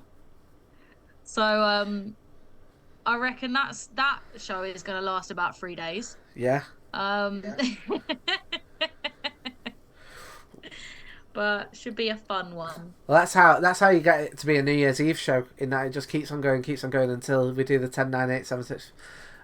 And then once it hits New Year, we all get a little inbox from Sam saying, I think you need to hurry this up. Yeah. Right, should we head on into Sandslash? Let's do it. Okay. I do feel like this is going to be an even shorter one. Yeah. Than Sandshrew, because like we didn't even have Kinky AJ Sandshrew for a Sandslash. Like I don't really have any strong memories of it. Like one of the Pokemon Mewtwo clones was a Sandslash, I believe. Well, there we go. Look at that. We break We're all done. the big Pokemon stories on this podcast. Let's skip to the Pokedex entries. No, I can't really think of any major appearances. Okay, no. Well, I remember as a kid thinking that it had a cooler design than Sandshrew. Yes, it did have a very cool design. It reminds me of a lot of little things. So it reminds me of Goku and Super Saiyan 3. So it reminds you of things with big pointy hair. I wonder why. Yes, well, the next thing that it reminds me of was Sonic the Hedgehog. I mean, it is also a hedgehog, kind of. Yeah, I was gonna say, like, I feel like it is more hedgehog than it is. Yeah, because I mean, it could be something else with quills. Hedgehogs are not the only things with quills, but I think because we're British, we default to hedgehog. Sometimes, I mean, I am a fan of a hedgehog. Occasionally, I come across cute hedgehogs. I'm often sending memes to people. You are one of the people who I send memes to at daft o'clock in the morning. But it is genuinely, it'll pop up on my feed, and I'll go, oh, look at that! Somebody tickling a hedgehog's nose. Send that to I 12 get people. up in the morning. And it's like, 2 a.m. message from Tom. I wonder what that could be about. And it's just a hedgehog. Yeah. Oh, some people say that my mental health is more erratic in the night times. Oh, Oh, baseless. aren't we all? Aren't we all? um, but yeah, it does. It reminds me of Sonic the Hedgehog, Goku, Super Saiyan 1, 2, but specifically 3. Um, and I'm fairly certain I had one, but I can't remember ever using one. Um, Yeah, I've definitely completed the Pokédex enough times to know I've had a Sandslash, but like similar to Sandshrew, like by the time you got to getting a Sandshrew, it wasn't worth it that being your ground type if you were gonna have a ground type. yeah, It Sandslash, as cool as the design was, and like I remember thinking it was cool, but I don't really remember why. It just looked dope. well, I Um, I don't feel like I feel like they look similar, but also not similar. Um, like I wonder if they were different Pokemon, like different Pokemon lines that they put together, and kind of redesigned probably Sandslash to look a little bit more Sandshrewy. yeah, I could see because like there's quite a lot of shell Pokemon early on. Like you've got Squirtle's whole line. You can kind of argue that like Bulbasaur's bulb echoes like the design of many shell-based Pokemon. Lapras has a shell. Omanyte and Omastar have shells. Kabuto has a shell. Mm. Sandshrew has a shell. Um, Golem kind of looks like it's in a shell a Yeah, bit. yeah, Like you've got so many in just Gen 1 alone that I can see Sandshrew's design having been different before and them going, this needs to be different from the many other fucking shell-based Pokemon that we've got right now. yeah. I'll tell you what. On the note of the Pokemon that you mentioned, I don't know about yourself, but I almost always picked Kabutops over Omastar. I was about 50-50, frequently because I forgot which one was which until after I'd picked, and it would be a surprise which one I got by the time I got my fossil done. Although in my playthrough of Let's Go Eevee, I did have a pretty badass Omastar that I really actually liked using.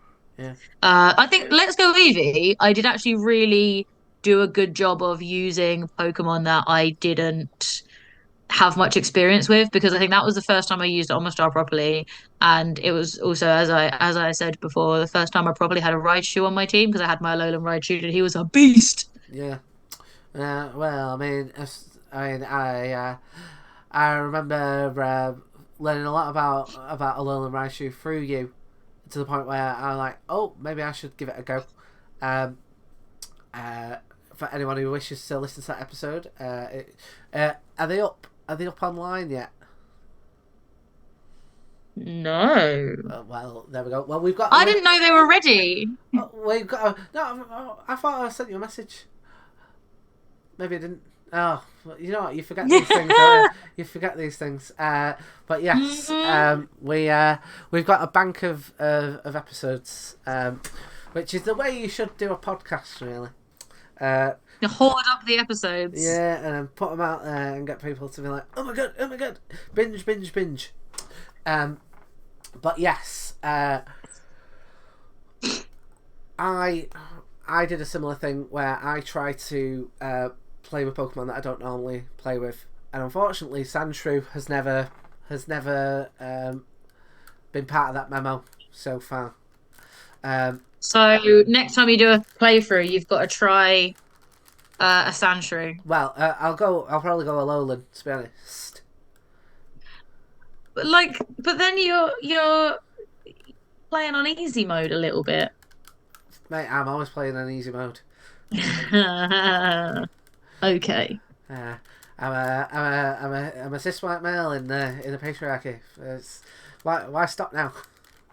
Uh, um, but yeah, I just can't remember using a Sandslash at all, even though I know for a fact I've had one.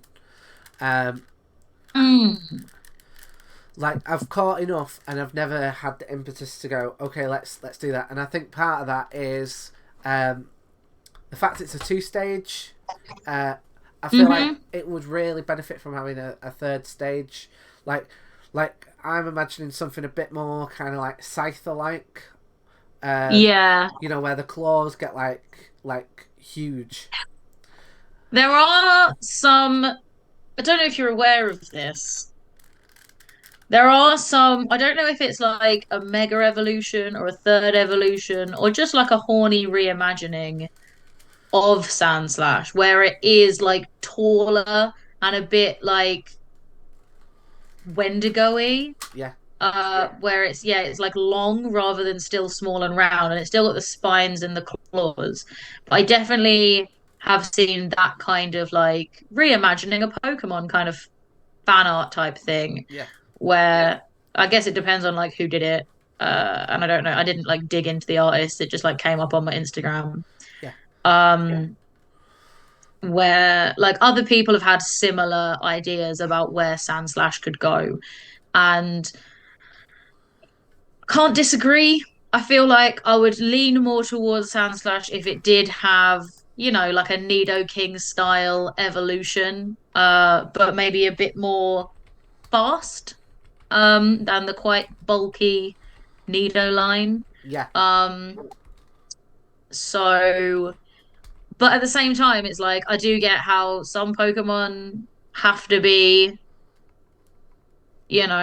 two-stage evolutions, I guess. They can't all be the most powerful Pokemon, can they? yeah. Um, Well, I've just been having a look at some fan art off you saying that, which I'm gonna. oh, do I want to see what you found? Because I feel like I meant it in a broadly innocent way, but I feel like you're going to show me something gross.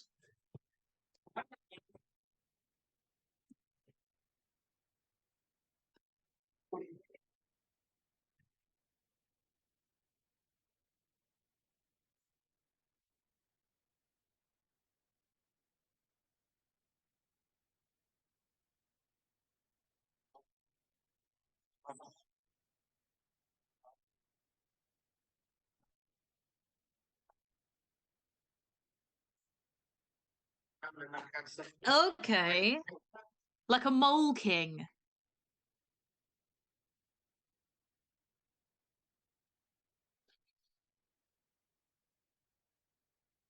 Oh dear.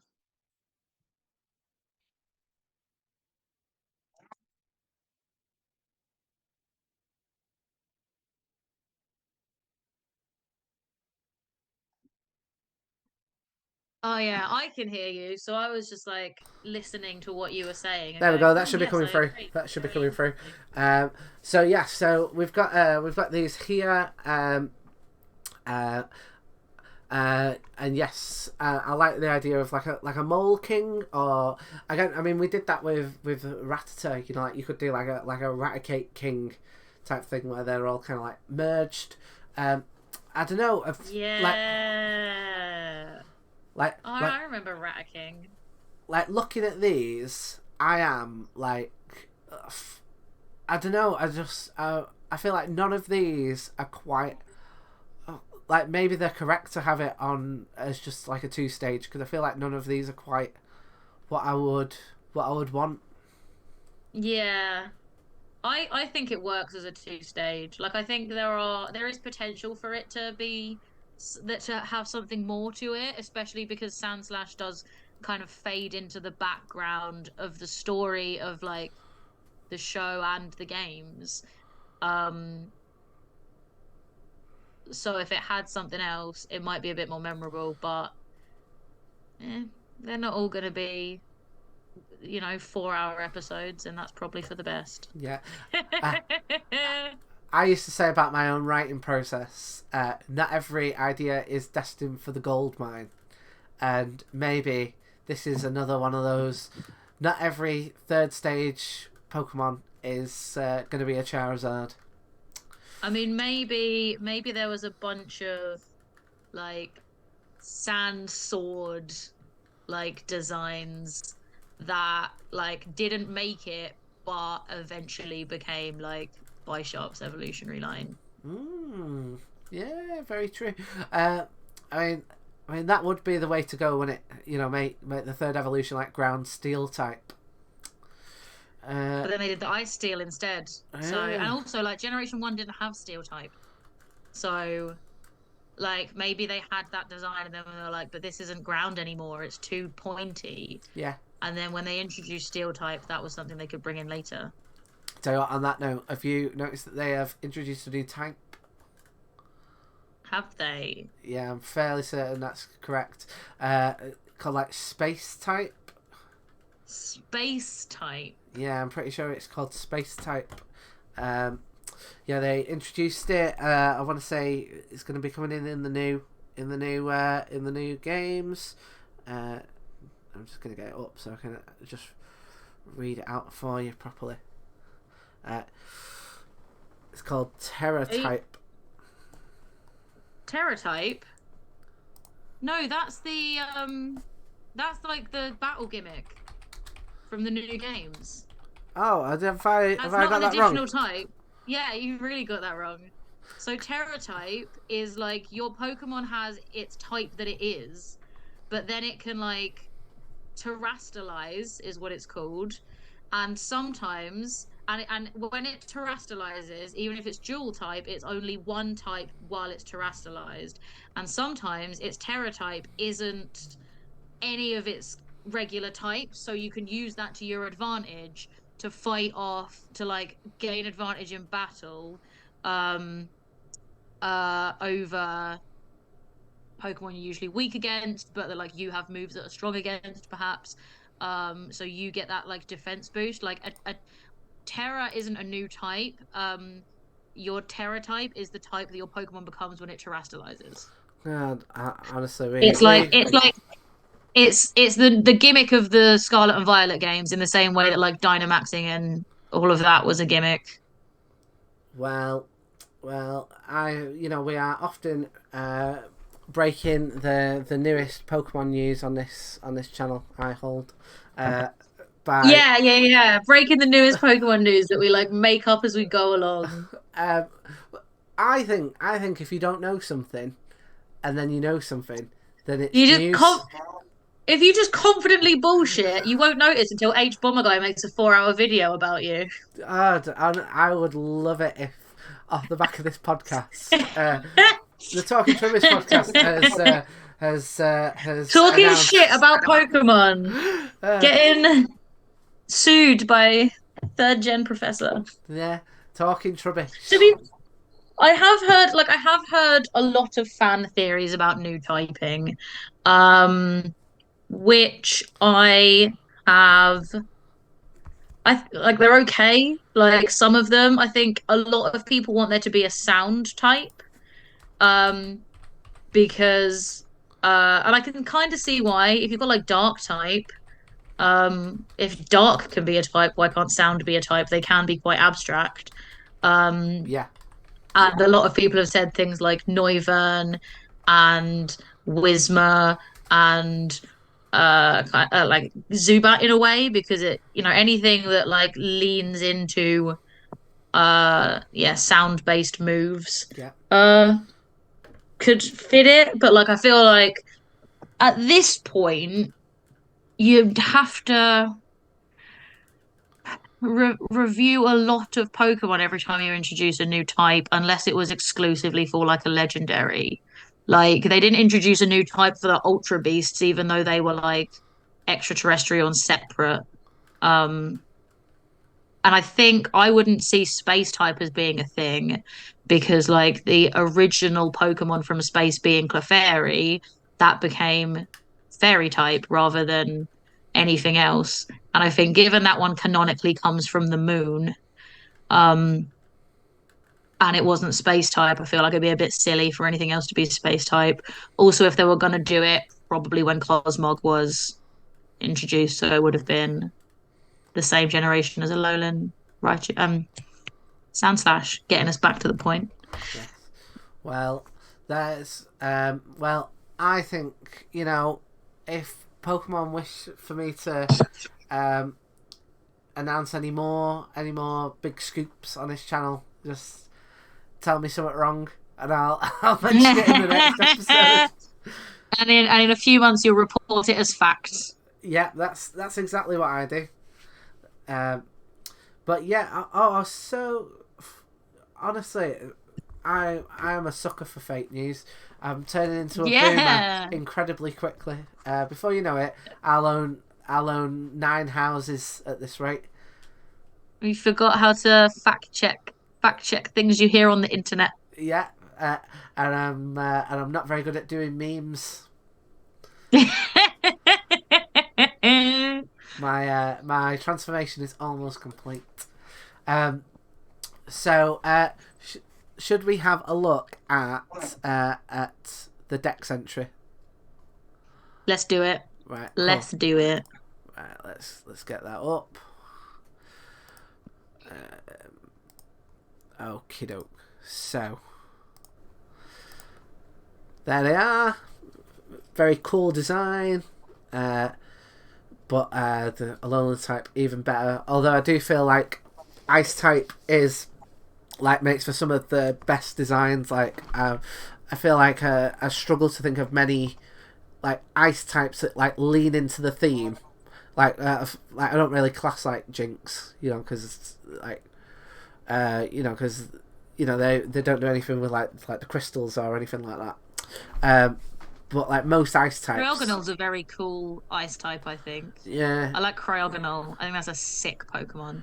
Like it's very much a spooky, like snowflakey thing,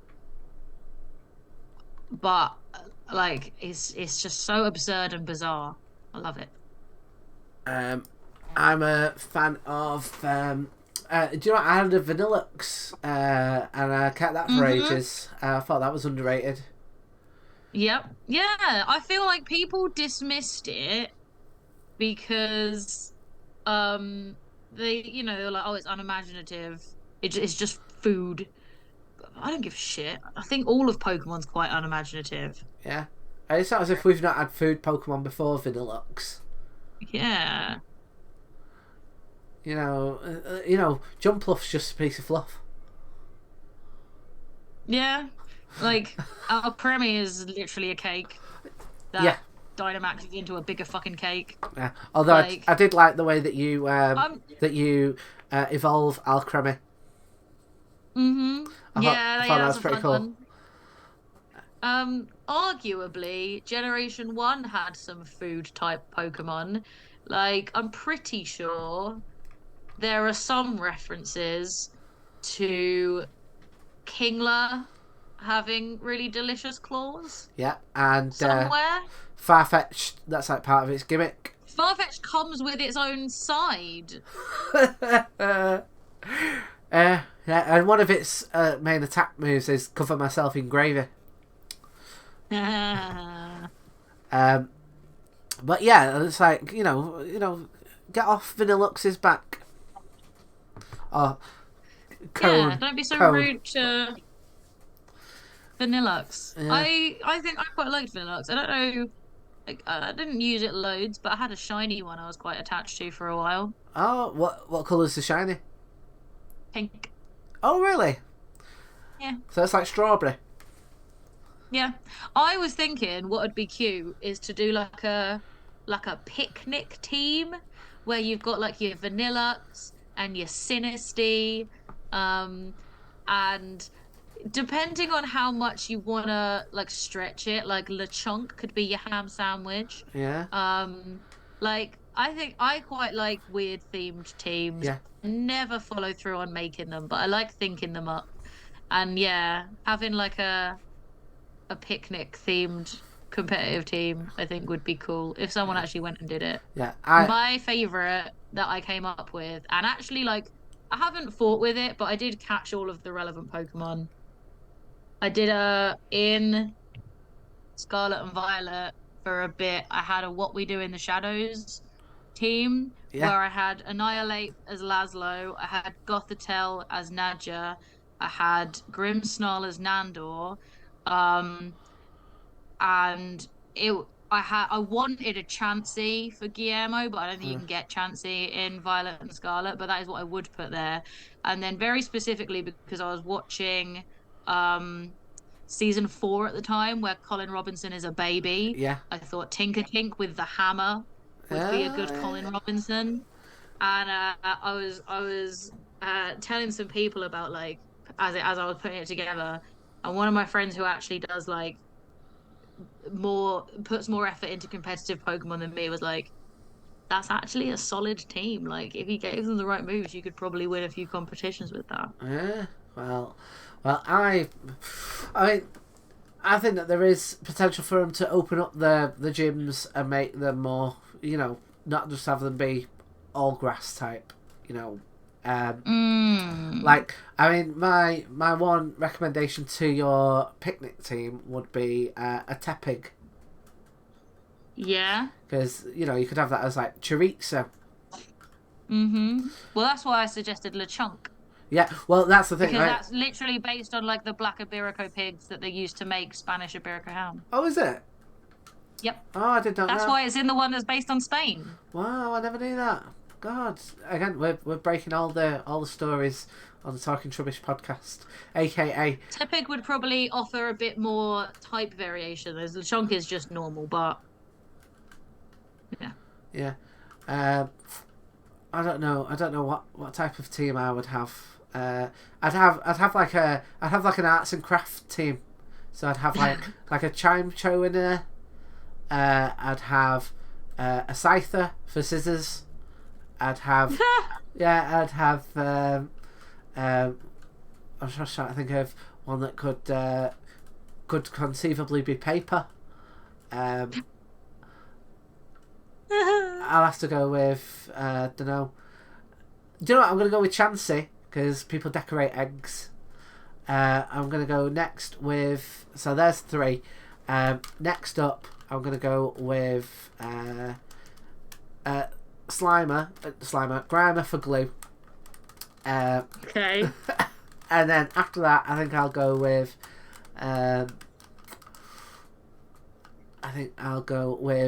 Jirachi for the little pieces of paper that they could give out for decoration, and then is there like a tinsel Pokemon? I want a tinsel Pokemon. Or I don't think there's a tinsel Pokemon. Do you know what I'm gonna go with a Lowland Muck. Uh, for like glitter glue. More aesthetic purposes. Yeah, that's for when you're you go, let's add a dash of colour. So I think I'm on 5 there, and then the final team for my arts and crafts team, I would have. I'm gonna have Throw, because they're wearing a lovely pair of overalls, which can go in the wash should anything require cleaning up afterwards. So there we go. So shall we have a look at the dex entries? Let's have a look at the dex entries. We have got red and blue. Curls up into a spiny ball when threatened. It can roll while curled up to attack or escape. This to me sounds like the professor's already starting to batter these Pokemon. Yes. Yeah. I reckon it's the same Sandshrew that was like battered by the professors has evolved and is still getting battered. Yeah. It's I'm hoping that they breed Pokemon just for these experiments. This is because otherwise that brings all kinds of ethical quandaries into question. I think it has all kinds of ethical quandaries anyway. Yeah. Well, I mean specifically though, because we're 28 in, and we've had multiple instances of smashing Pokemon about within a game about smashing Pokemon about. So I'm just hoping that they're doing this ethically. Yellow it is skilled at slashing enemies with its claws, and by enemies it must mean Pokemon professors. If broken, right, this is definitely something that a pro Pokemon professor has done. If broken, they start to grow back in a day. So someone smashed its hands to pieces and was watching. Yeah. Someone must have said, like, what have you done to that Sandslash? And then the Pokemon professor had to put in the little caveat. Well, they grow back in a day. Yeah. Yeah. Yeah, they grow back in a day. And then Stadium curls into a ball of sharp spikes. It is so Stadium professor's having a day off. Speaking from experience. Yeah. Curls into a ball of sharp spikes and rolls into enemies. It's not just it can do this, it does do this, and it's really fucking good at it too. A Stadium Professor fucking knows. Stadium Professor was the enemy. Yeah, that entry was written in blood, their own blood. Gold has got to say, in an attempt to hide itself, it will run around at top speed to kick up a blinding dust storm. Right, this already feels like they're putting a tiny bit more effort in than they did for Sandshrew. Mm-hmm. Yep, that makes sense. And it's also, I mean, we've not looked at the stats yet, but it seems to be on in canon that this is more of a defensive Pokemon than it is an attacking Pokemon. Yeah. I feel like Sandslash has more attacking power than Sandshrew because it's got spikes and larger claws, but it is still very, it'll blind you, it'll dig, it'll, curl up. It's a lot more, defensive. Yeah. It's it'll attack if it has to, but it would rather just keep to itself. Yeah. And Jen... I quite like Silver. Oh, go on. Where if it digs at an incredible pace, it may snap off its spikes and claws that they grow back in a day. I think that gives us more context as to how its claws get snapped off and why they need to grow back so quickly. I like that one a bit more than what we're getting from cheeky yellow professor over there. I think it just sounds like an excuse. I think it was digging. Nah, I reckon Gen 2 smashed up its hands once again, and I'm like, you've been smashing up its hands. Nah, it's digging at an incredible pace. It was just digging really fast. Yeah, digging to get away from you, you prick. At least it attempted to give a reason. Yeah, and we also know that it will try to escape. So presumably it was trying to get away from a professor at this point. Mm-hmm. I'm genuinely excited at what I've just read for Crystal. That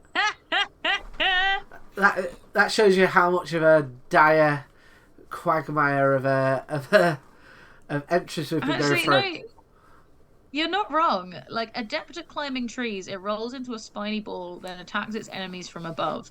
Now that is new information. Yeah. This is the first we've had of either of them climbing trees, and also sounds like these are the aggressive ones, and I kind of love it. Yeah. That should be another mini game. Sandslash dropping out of the trees to spike you. Yeah. And then you're like, oh, I'm out of the forest, but now I'm in the snowy mountain, and you've got Sandshrew skidding on the ice trying to knock you down. Yeah. That'd be a great little game. I don't know if it happens, but when you sometimes do the headbutting the trees or smearing the honey on the trees, can you ever get a Sandslash through doing that? I don't think so. I've never met one. Yeah, stick it in there, Game Freak. Stick it in there. It's canon now. But yes, I mean, I am feeling like maybe you got it in Crystal because I never had Crystal. I had Gold. So maybe Sandslash fell out of the trees in Crystal, and that's why they wrote that. Well, you'd like to hope so, wouldn't you? I had Crystal. Mm-hmm. Did you ever headbutt a Sandslash out of a tree? I can't recall doing that. I remember just being pissed off at the legendary dogs. Never really liked that as a mechanic. When they're roaming. I like it. Yeah, it was annoying, and I don't think I ever caught a legendary dog. However, I like it more than what they do now, is where they just give you the legendary Pokemon. No, I want it to be a challenge. I want to earn it. Well, what you can earn if you upset a Sandslash for so long is you will get it to curl up and run away from you, and then eventually climb up a tree and then attack you from above. Yeah, drop its spikes on your head. Yeah. So, Stadium 2, in an attempt to hide itself, it will run around at top speed to kick up. Oh, we've already had that one. Gen 3. Sandslash's body is covered in tough spikes, which are hardened sections of its hide. Once a year, the old spikes fall out to be replaced with new spikes that grow out from beneath the old ones. Again, this feels like they're putting way more effort into Sandslash than they did Sandshrew. Yeah, although to be fair, Ruby and Sapphire did have the most comprehensive descriptions of Sandshrew as well. So it doesn't surprise me that this is where the Sandslash ones are also pretty detailed. Yeah. And new information. Yeah, whoever's in charge of Gen 3 must have liked pangolins. Yeah. And at the moment, in a innocent seeming way. Yeah. Oh yeah. No weird. Oh, it's got lovely plumage. I want to touch the plumage. Yeah. Nothing like, what was it? Arbok Death Grip. Oh yeah. Oh, God. Gen 3 Professor is an absolute. Gen 3 Professor would have gone. Sandshrew, AJ Sandshrew, where did you get that bondage gear from? Oh, never mind, I've found it now anyway. So we've got Sapphire. Sandslash can roll up its body as if it were a ball covered with large spikes. In battle, this Pokemon will try to make the foe flinch by jabbing it with its spines. It then leaps at the stunned foe to tear wildly with its sharp claws. Now, I'm not entirely sure about this, but I'm not entirely sure where we've seen 3-line dex entries before. Yeah, that's very, very thorough. Yeah. Compared to what we've seen so far. I mean, I know it's only one word that makes it into a 3-line one, but that potential got a nomination for largest dex entry so far. Yep. Yeah. Emerald gives us some further detail. It curls up in a ball to protect itself from enemy attacks. It also curls up to prevent heat stroke during the daytime when temperatures rise sharply. Wow. I like Fire Red, which gives us information we already have, but in a way that makes it kind of sound cute. It is adept at attacking with the spines on its back and its sharp claws, so vicious, aggressive, followed by while quickly scurrying about. Which makes it sound quite adorable. Yes, well, it is an adorable little knife rat. Yep. Leaf Green has the same that we saw in Red and Blue. Curls up in a spiny ball, can roll while curled to attack or escape. Diamond, Pearl, and Platinum all have the same one, so I guess this was another one where Sandshrew kind of fades into the background. It curls up, then rolls into foes with its back. Its sharp spines inflict severe damage. Heart Gold and Soul Silver are the same as Gold and Silver. Yeah. Black and White have it curls up, then rolls into foe with its back, so the same as Diamond and Pearl. Black 2 and White 2 are the same as... I've definitely seen this one before. Ruby, except it's not. It's the same start as Ruby. Yeah. So the spikes on its body are made up of its hardened hide. It rolls up and attacks foes with its spikes. So that's a condensed version of Ruby, I guess. Yeah. But less about the spikes being replaced. X, same as Silver, and Y is the same as... Where is it? What am I looking at? Red and Blue again. Alpha Ruby and Omega Sapphire have the very detailed ones from Ruby and Sapphire again. So now Generation 7, where they introduced a Lowland Sandslash, this is where they get detailed again, which I quite like. Sun has, although they are sharp, its claws and spikes break off. They grow back the next day, so it's not bothered by the temporary loss. I think that's cute. Yeah. Like, I imagine the idea of, like, a patchy Sandslash walking around like, oh well, I'll fucking carry on, man. Yeah. Moon has another one about climbing trees, which I guess makes sense because there's a lot more forest in Alola. Yeah. It uses its claws to climb trees and then curls its body into a spiny ball ready to drop onto any prey that appears. Um, Ultra Sun has its claws and horns. This is the first we've heard of horns. Yeah. Often break off. The broken claws and horns could be used to carve plows for tilling farm fields. I think that's cute. Yeah, that's pretty cool. Yeah. So like ethically sourced animal products to use to till your farm. So is it claiming that the horns are the like another name for the spikes? Maybe. Because it doesn't really have horns. It's got like yeah. It's got one horn in the middle of its head. But yeah. But I can't imagine that's the bit that breaks off.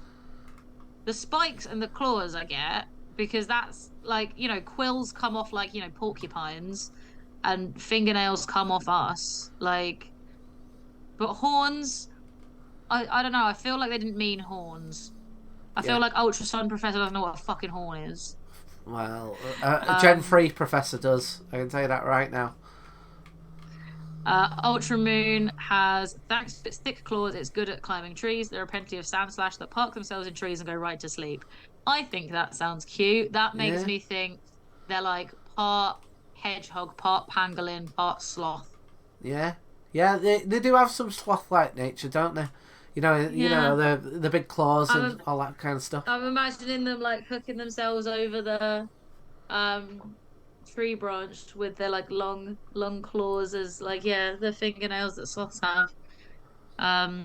Let's Go Pikachu and Eevee has one we've seen before. It's skilled at slashing enemies with its claws. If broken, they grow back in a day.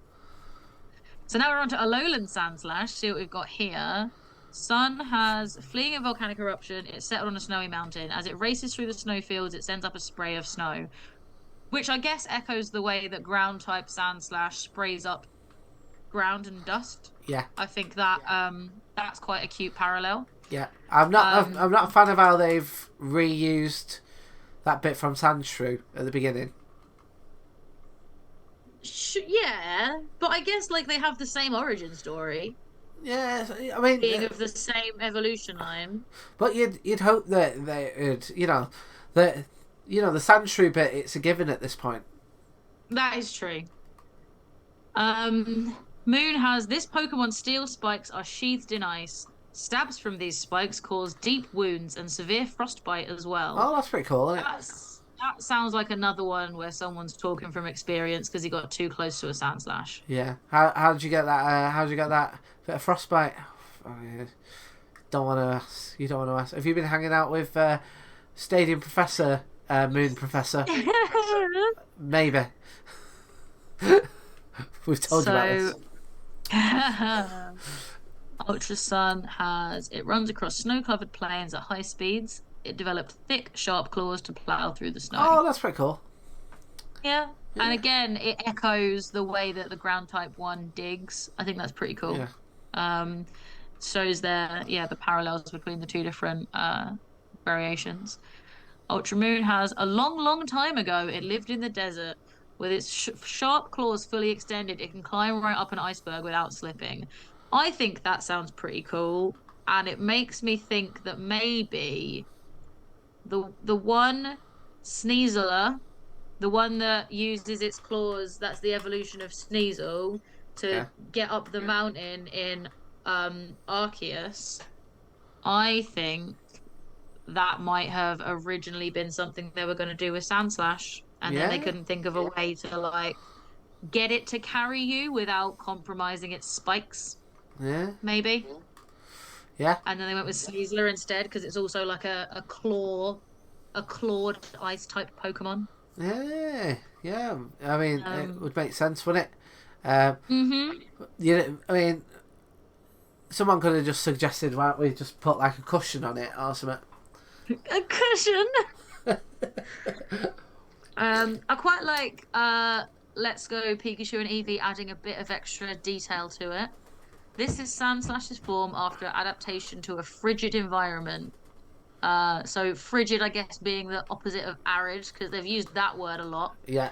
The cold air emitted by its body sharpens its icy spikes. I think that's cool. That's not something we've heard before. No, no. Yeah. Um, sword back to Kanto Sandshrew slash.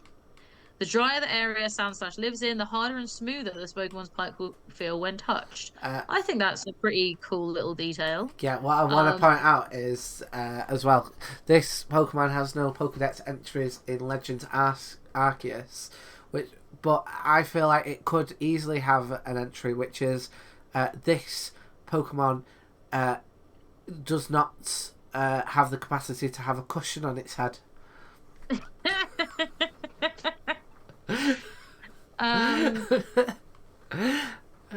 Shield it climbs trees by hooking on with its sharp claws. Sandslash shares the berries it gathers, dropping them down to Sandshrew waiting below the tree, which I think is quite cute. I think that's a nice little snippet of life in the wild for the sand line.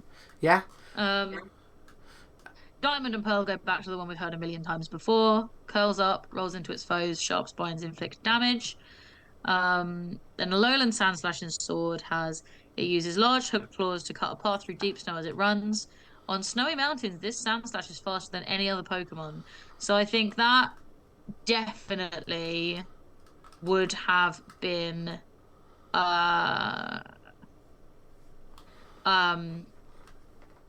leaning into using a Sandslash evolution instead of a Sneasler. Yeah. I think, because Sneasler's meant to be like pretty quick. I like for Shield, many people climb snowy mountains hoping to see the icy spikes of these Pokemon glistening in the light of dawn. I think that's quite cute. That's really nice.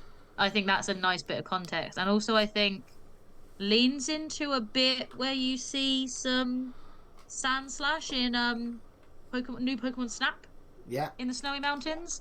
You see their spikes sticking out in the snow, and then if you look at the exact right time, like it jumps up and then buries down, and like you can get a photo of its spiky back sticking out the snow, and you can get a photo of it like leaping up and then burrowing back down, and they're all pretty high scoring because it's so quick. Yeah, I'm fairly certain as well. Which I completely forgot about until I read that Pokedex entry. Fairly certain they do the same in Snap 1 as well. Yeah, but it wouldn't be in the snowy mountain. It'd be in the on the valley level, if I'm right. You get something like that. You get a graveler drop down, and it like jumps out. Yeah. Scarlet and Violet have ones we've seen before. The cute one about scurrying about, and its body being hard and hide. All stuff we've heard before. Yeah. But yeah. Oh, look at that. That's alright. There's Sandshrew, as you mentioned, there on the icy peaks. Okie doke. So, shall we have a look at the Smogon entry? Let's have a look at the Smogon. Right, let's do this. So there they are, pretty cool animation, and so much better stats than Sandshrew, you know, as you would expect. You'd hope. Yeah. 75 higher attack, and its defense 110. Attack 100 and defense 110. I feel like that is not too shabby. What does Yeah, not too shabby indeed. Although it does fall under Zero Used, which is an unofficial metagame that forms the usage-based tier below PU, which stands for... I can't say that surprises me, if I'm honest. Containing all fully evolved Pokemon, not PU by usage, barring the few that are banned. So that is. I was hoping. I was high hoping when I saw the green and the yellow, but you know, as we've seen, some other Pokemon have, you know, not really got any reds, you know, at all really. So it's still. Yeah. Still falling behind. see what they've got to say about it. Sandslash sets itself apart from other Pokemon in the ZU metagame thanks to its access to both Rapid Spin and Stealth Rock, and its ground typing. That gives it a resistance to Stealth Rock. Its solid defense stat lets it successfully check a handful of physical Pokemon such as Electivire, Golem, and Muck. Sandslash, I'm fairly certain as well that like Electivire and Golem are like fairly decent, like used quite a lot. So that's good to know. Sandslash provides much needed roll compression for teams lacking entry hazard removal, and an electric type immunity. Unfortunately, Sandslash's poor special defense makes it easy prey for common special attackers, such as a multitude of Silvally forms, Swanna, and Kadabra. In addition, Sandslash lacks reliable recovery, which can be a problem when switching in to remove hazards. Sandslash faces competition as a spinner from Avalugg and Kamala, both of which have access to reliable recovery. So, let's see if Alolan Sandslash has got it any better. Okay, so I reckon it will. Well, it's got a higher defense. It's got a higher defense rating than which it's taken 10 off the attack for in order to do that. But it's got a low special attack. It's only got 25 special attack, which I'm guessing is going to go against it. But I'm guessing that it needs that similar to Alolan Sandshrew. The higher defense because of the dual weakness to very common types. But let's have a see what they say. Alolan Sandslash fits excellently on a variety of teams thanks to its solid roll compression in addition to its coveted resistances to types such as Ice, Grass, Psychic and Flying type courtesy of its Ice Steel typing. And as you said before, it's the only one that's got that, isn't it? Yeah. Yeah. So it's quite a unique typing. I was going to say, if you've got it, there's not necessarily something that's obviously going to take care of it, but like anyone with a fire type has fucked you up, so. Yeah. Or anyone who's got like fire type moves. So like, I don't know if you do the same, but like I try and get my Pokemon to have type moves that would be able to take on Pokemon that it might be weak against. So like Ampharos learns a bug type move, and I often use that against like when I face like ground types because it can. Yeah. I sometimes do, but I also feel like sacrificing a potential stab move for something I'm only going to use if I'm like at a disadvantage when I could just switch out to something where I am at the advantage. Yeah. Is usually not what I go for. I feel like if I wanted to and I was going to like challenge myself to do like a playthrough with specific types of Pokemon, I'd do like a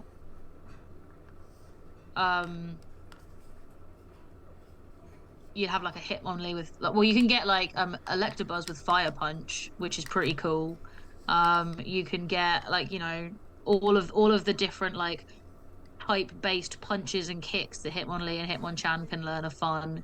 I think what put me off some of the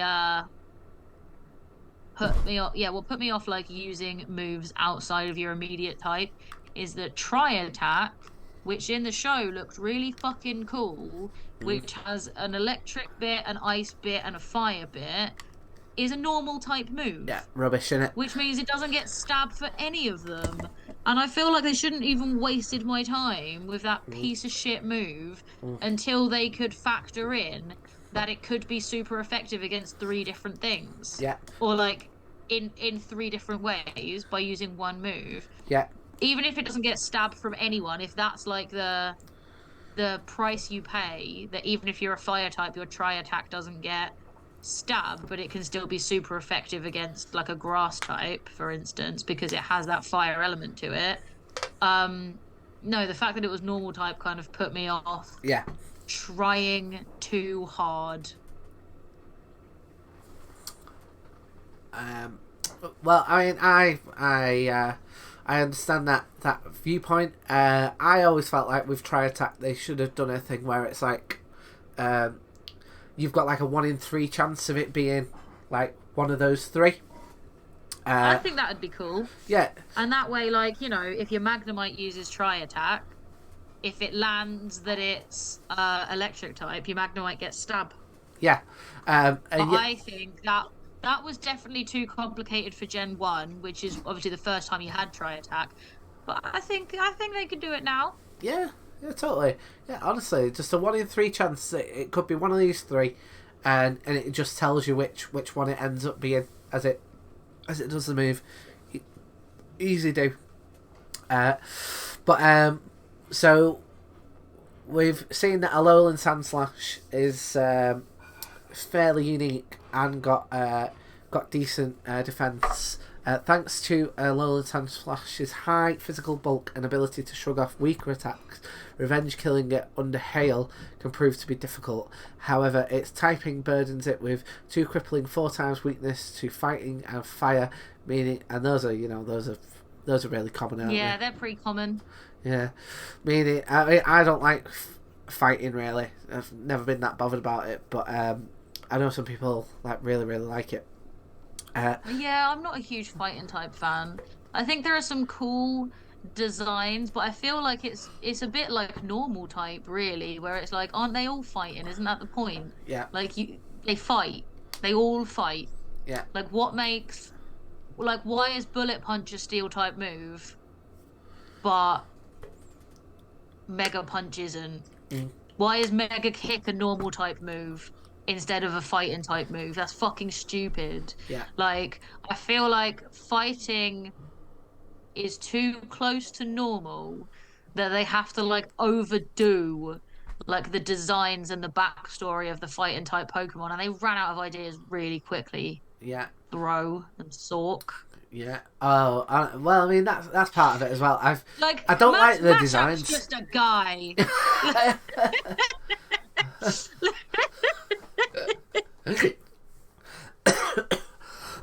I'm sure it will. I'm sure that will be. I'm sure that will be an episode similar to Meowth that I'm now looking forward to see how angry you get. It's just a guy. It is just a guy. Just a guy in his undies, really. I mean, that's the thing. I don't really like the kind of human style Pokemon. Like, I think they look rubbish. I don't mind them, but I think they have been ruined for me by like people being horny at them. Because like I realize that I make as many crude jokes as you do, but like for me Pokemon is a time of innocence, and I don't like it when people are attracted to them. I feel like it very specifically. It's very specifically because there was this one kid that was in my class when Generation 3 came out, and when everyone was talking about what we think of the new Pokemon designs, he said he liked Gardevoir, and we were all like, we'll give you the benefit of the doubt. Yeah. Because it is cool. Yeah. Why do you like it? And he went, finally, there's a sexy Pokemon. And I'm like, they're not supposed to be sexy! They're supposed to be animals, for fuck's sake! Well, I mean, it's your own fault, like, really. It's your own fault. He was touching himself in this story. he was like, oh, really? I really like Gardevoir. And also, it's like, if he was into buff dudes, he might have fancied a choke. You never know. Well, I mean, if he was more into oral, he might have fancied Lickitung. Like, it's not my fault he didn't have any imagination until one was like feminine. Yeah, true. The thing is, nobody knows. Like, Machoke must be pretty kinky. Like that must have. Is the clues in the name? Yeah, it is. and then they must be, and then they grow the forearms for the next one to be like, and now I can choke multiple partners.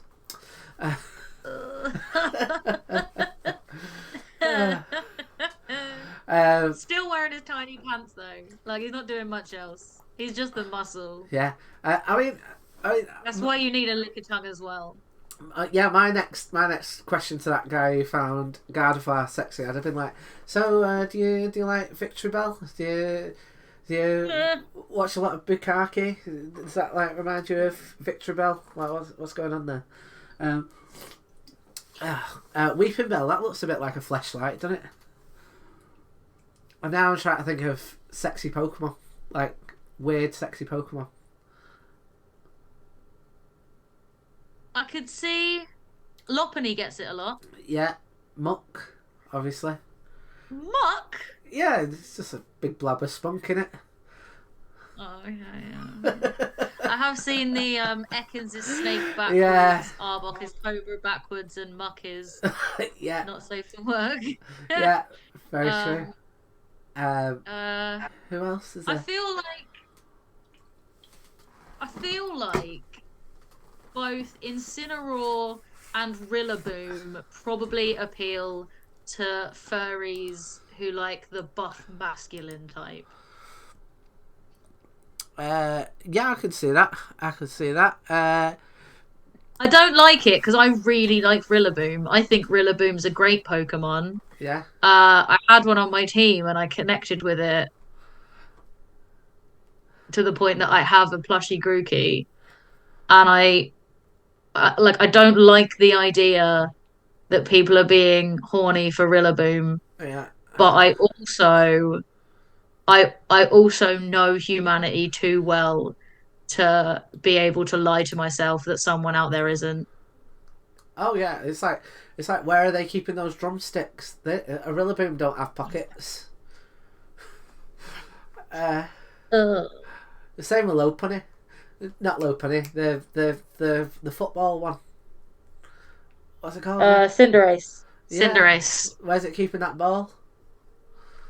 I mean, in the show, it just finds a bit of rock on the floor. Yeah. Well, I'm wondering if that rock's a love egg now. And then it kicks it at people. Yeah, well, only once it's done. Once the battery's run Is out. it- I mean, also, right. What were we talking about? We were talking about Alolan Sandslash. Why did we stop? Oh God, what happened now? Do you know what? I genuinely can't remember how we got onto this point. God, how did that happen? God, that's possibly the most off track we've ever been, and we've spoke about other shows on this podcast. Do we have anything else we need to say about Sandslash? No, I think we've covered a lot of ground there. We do need to. Oh, do you know what? We didn't give our. We didn't give Trubbish rating for Sandshrew a rating. How God, even we have overlooked Sandshrew. But We have, yeah. I've had it in my head what I'm going to give them both. Okay, we're gonna give them. Well, this is the first one I feel like I've got to give a different score for the alternative forms. Okay. So Go on. I'm thinking, right, Sandshrew is a 3 and Sandslash is at a push of 5, right? But Okay. But Alolan Sandshrew would be a 4 and Alolan Sandslash would be at a push of 6. Okay. Yeah, you know what? I think I'd probably agree. I think that's about right. Like, I didn't know if I might put Sandshrew a little bit higher, just because AJ's Sandshrew is so memorable as a Pokemon that only appears once.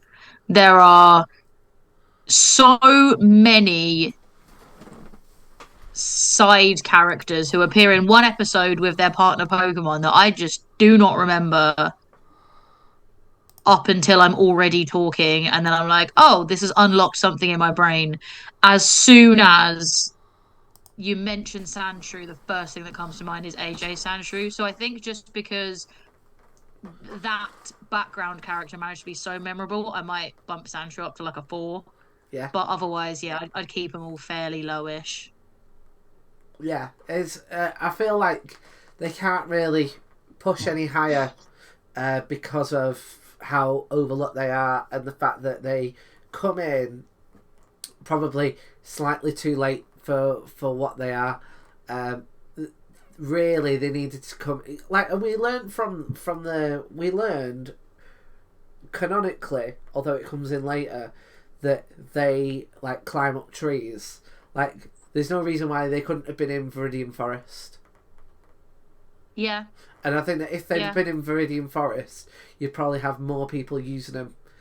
But because they come in at Mount Moon and on the way to Cerulean City, they probably get lost in the shuffle of the other ground types. Especially because they're also in that patch of grass before you jump off the ledges. I know there's a bit of extra grass that you can still get back to, but at that point you've just got through Mount Moon. You're probably a bit wiped, especially if you especially if you've got Charmander. Yeah. So you're not spending loads of time looking for Pokemon at that point. Yeah. Well, I'll tell like, you, the amount of times I have like gone past. I've come out the end of Mount Moon and gone, thank God I'm going to go heal my Pokemon. And then I've missed the item that's there. Yeah. And then I can't get back up the ledge. And I'm like, fuck, I knew I've done this before. I know there's an item there. Yeah. And then. Well, it's that bit in Mount Moon, or the bit just as you leave Mount Moon, that often reminds me that the rivals aren't as good anymore. You know, like, there's a part of me that, as a kid, I used to find like really frustrating. I feel like I might mention this on the podcast before, but like, you know, like, you just finish Mount Moon, you get out there, and then Blue's like, right, I'm about to take you on, and it's like, you don't get no heals, you don't get no, you just go straight into it, and it's like, you know, if you lose that, there's the potential you could go all the way back to the beginning of Mount Moon, and it's like, I agree that I found that frustrating the first time I played it. But now that, like, every time your rival sees you, they, like, heal you up. Yeah, and they're rubbish. really fucking easy. Yeah, I'm like, where's the challenge in this? Like, it literally was, like, objectively harder back in my day. Yeah. Like... And the thing is, it's like it's easy. It was frustrating, but, like, I don't know if I'm, like, specific in there. Like, if this is specific to me, but, like, when something's frustrating, but, like, obviously very low stakes frustrating, I often find it quite funny. So I've found it quite novel, you know, that you would get like hit by him just as you come out the caves, and well, they always did. Like, Wally hit you every single end of Victory Road. There's someone that gets you, and I miss that. Like, now that they have the bit where you get to the end of Victory Road and they go, oh, I'm going to heal up your Pokemon and then we'll battle. It's like, no, make me work for it. Make me feel like I've earned this achievement. Yeah. Like, if I defeat you on top form, like, you do, of course I'm going to defeat you. I'm the main character. If I defeat you after I've been rinsed by the hardest, like, bit of the map, I'm going to feel like a fucking king. And yet, I feel like I've been robbed of that sense of achievement for about 5 generations now. Yeah. So Whenever it was the rival started picking the Pokemon that was weak against your starter. Yeah, absolute roll my eyes whenever they do that. I remember, was it Black and White? Or like, there was definitely one where you had 2 rivals and one picked the one that was like strong and one was weak, and like, that's fine. But yeah, it's, oh god. I mean, again, I know I've mentioned it before, but like, Hop, get in the bin. Get in the absolute bin. I mean, when me and Kirsty had a Pokemon trading card game battle, like, Hop was one of the cards, and any time Hop was played, I was just like, oh, god, well, I must be reminded of your existence, you cretin. Right, should we wrap it up? Yeah, let's let people get some rest now that it's. To be fair, we said this was going to be a quick one. We've been going for like more than 2.5 hours. Yeah. If this was a 3-stage evolution, like this would just be a normal length episode. So our attempts to be fleeting were. I mean, like I'm looking back on it now and I'm going. I've been whinging about Hop. We did that thing all about my choking. We went on about 10 minutes about like the Pokemon people are horny for. So thank you for tolerating us. Anyone who fucking stuck around until what time is it? 10:15? Yeah. Talking, it's like that Simpsons meme, isn't it? Talking Trubbish turned into such a hardcore sex podcast so gradually no one ever noticed. Right. Do we have any final things to plug before we go? Blizzard and Cruel Mother, you know what they are. Go look at them. Yeah, and Comedy Lab, Christmas Carol, and the Improv Panto. I'm sure we will come at you with some dates for. Is it Nidoran next? Maybe. Let me have a look. Let me have a look. I do not know. Yeah. We need to figure out what we're doing for Nidoran because we floated some ideas. Yeah, we need to work it out. We'll figure it out. I feel like this is like we've both got such a busy month. We'll figure it out in January. Yeah. Well, yeah, is Nidoran next? Yes, that's correct. Yeah, so Nidoran female, if I'm right. I think Nidoran female comes earlier on in the decks. So we'll work out that, and that'll probably be in January. Yeah. Right. Yeah. Thank you for coming along, Johnny. I know this was your favourite Pokemon, so I hope that we did it some justice. And peace out and have a good Christmas and a nice New Year, if that is possible. I was trying to be inclusive. I know some people don't like, and then I made it sound worse. You did. You made it sound like you think everyone's festive season is just going to be horrible. No, I was trying to be like other people. It's not possible to have a nice Christmas. So try and have a good one, I guess. Right. On that note, catch you in a bit. Bye.